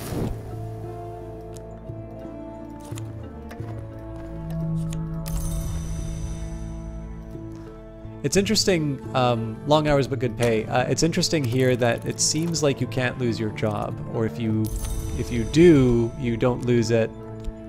You don't lose it like Glover and Glover.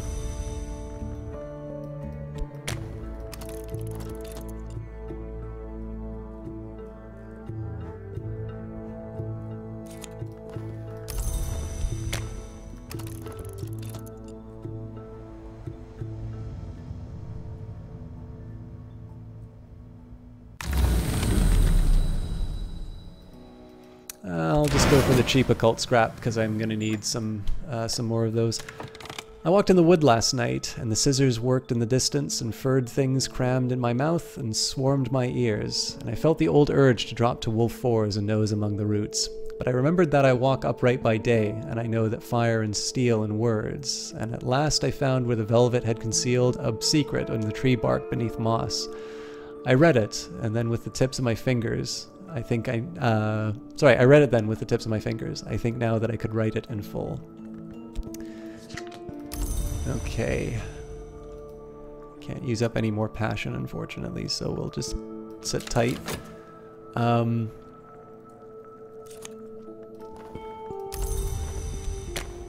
See if we get lucky. Ooh, they want to use passion.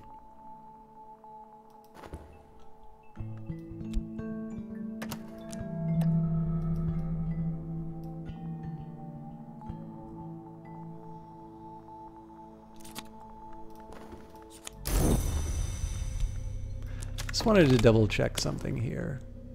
Yeah, so I need to pass the gate before I do that. So I'm just wrapping this up so that I can get the passion underway, and then we're good. Well, there's some contentment, which is kind of nice on its own. I think in this case I'll set myself up for Moorlands. There's my extra glimmering.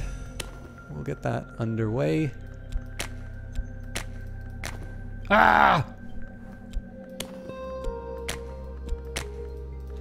There we go.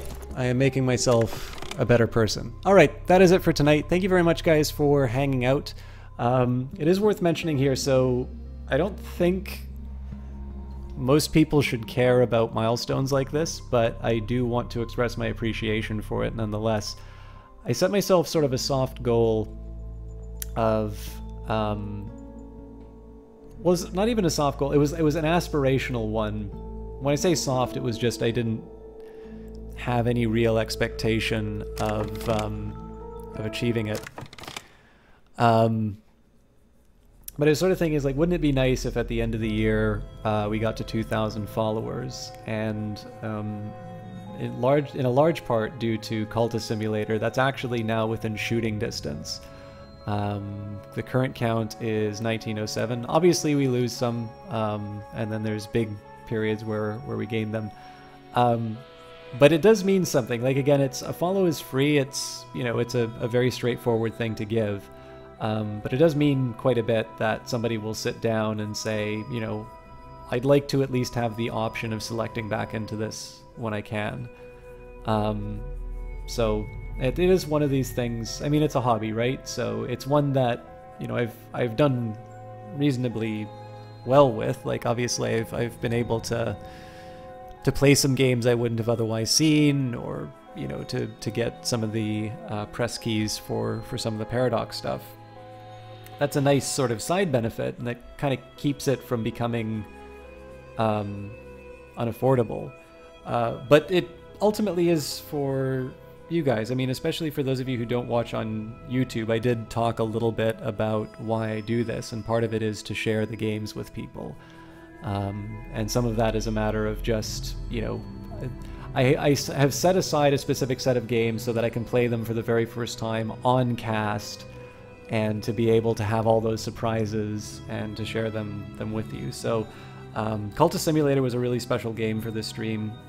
You know, I got in fairly early, and then obviously I got a lot of attention from the Weather Factory Twitter account and Alexis Kennedy and Lottie Bevan, two wonderful designers behind this game.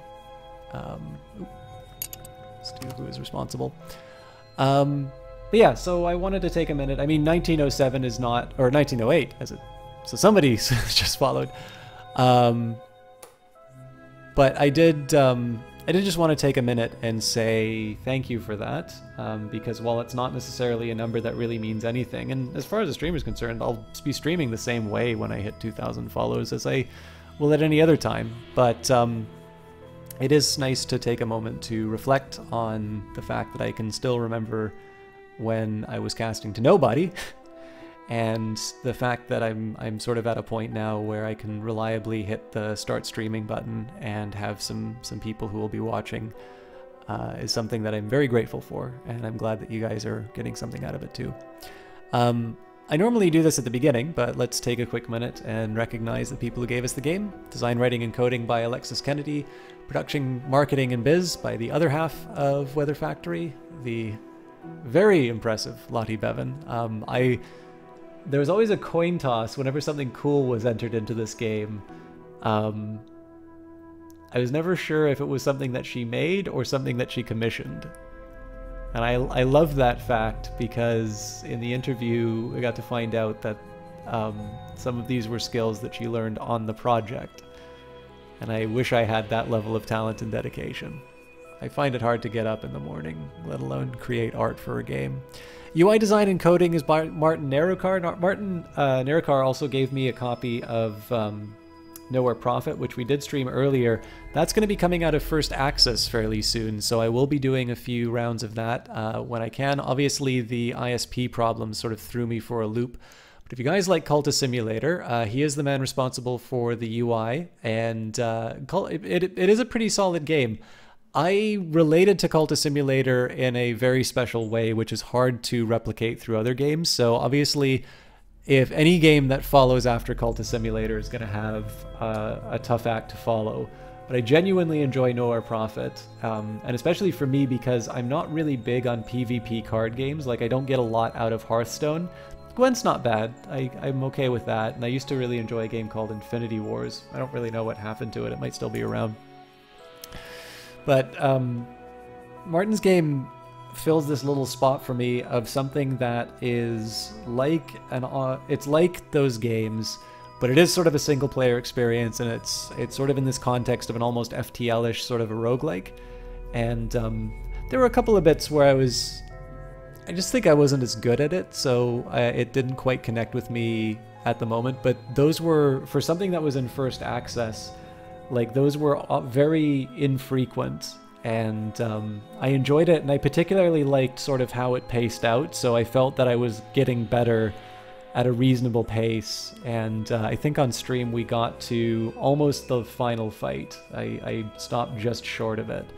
But it's one I definitely recommend that you check out. You can find it on itch. That's also where I found Cultist Simulator. And I believe it should be coming onto Steam. If you buy it on itch, you will get a Steam key as well. The artwork, Catherine Unger, Clockwork Cuckoo, Lottie Bevan, and Sarah Gordon. And the music that you are listening to is from Mary Beth Solomon, Brent Barkman, Mickey Erb, also known as Mickey Mar Productions Limited. Audio by Soundcuts. Additional coding by Chris Payne. Additional design by Shaolin Porter. Or is it Cowlin? I think it's Cowlin Porter. I remember hearing about this, but I can't remember the exact circumstances. I don't think they were from Fail Better, but I do think they were designer for... Anyways, doesn't matter. I'll find out and report back later. Finally, special thanks to Sonia and PK, Matt Hosty, Haley Urias, and literally everybody who has ever sent feedback or a bug report. If you haven't done that, or if you have any feedback, please do send it to support@weatherfactory.biz. They are extremely nice people. They listen to all the feedback, and it has genuinely made the game better. And again, if you want to go to the GOG page, you actually get to hear a couple of stories about specific instances and how the game changed, either based on feedback or based on experiences. Let's find someone to host. I have a feeling it'll probably be Kilgore Trout. Yes, Kilgore Trout is still playing Unreal 2. If you've not seen him, he's another caster for GOG. He's a regular caster for them, whereas I'm just a guest. Kilgore plays a lot of classic games. He actually also did an interview for GOG. He did an interview with Chris Avalone. But the thing that's really... There's a couple of things that make Kilgore Trout unique. He does box hype and movie hype, so he has a big collection of sort of his old game boxes, and he's got a massive collection of movies, and some really good ones. But what I particularly like about the box hype is Kilgore tends to play a lot of games that he played when they first came out, and they were really important ones to him. And so I always, especially after Cultist Simulator, like hosting him, because he you know, just as I really got into Cultist Simulator, he really got into these other games, and so I always find it a good sort of thematic link. So with that in mind, you can come along. We're tired of System Talk, heard this place was better, and we get a chance to watch the return to Napali, or however you pronounce it. Have a good night, and we'll see you guys on Friday. I believe I might be doing Assassin's Creed Unity, but I might also do BattleTech. Stay tuned to find out.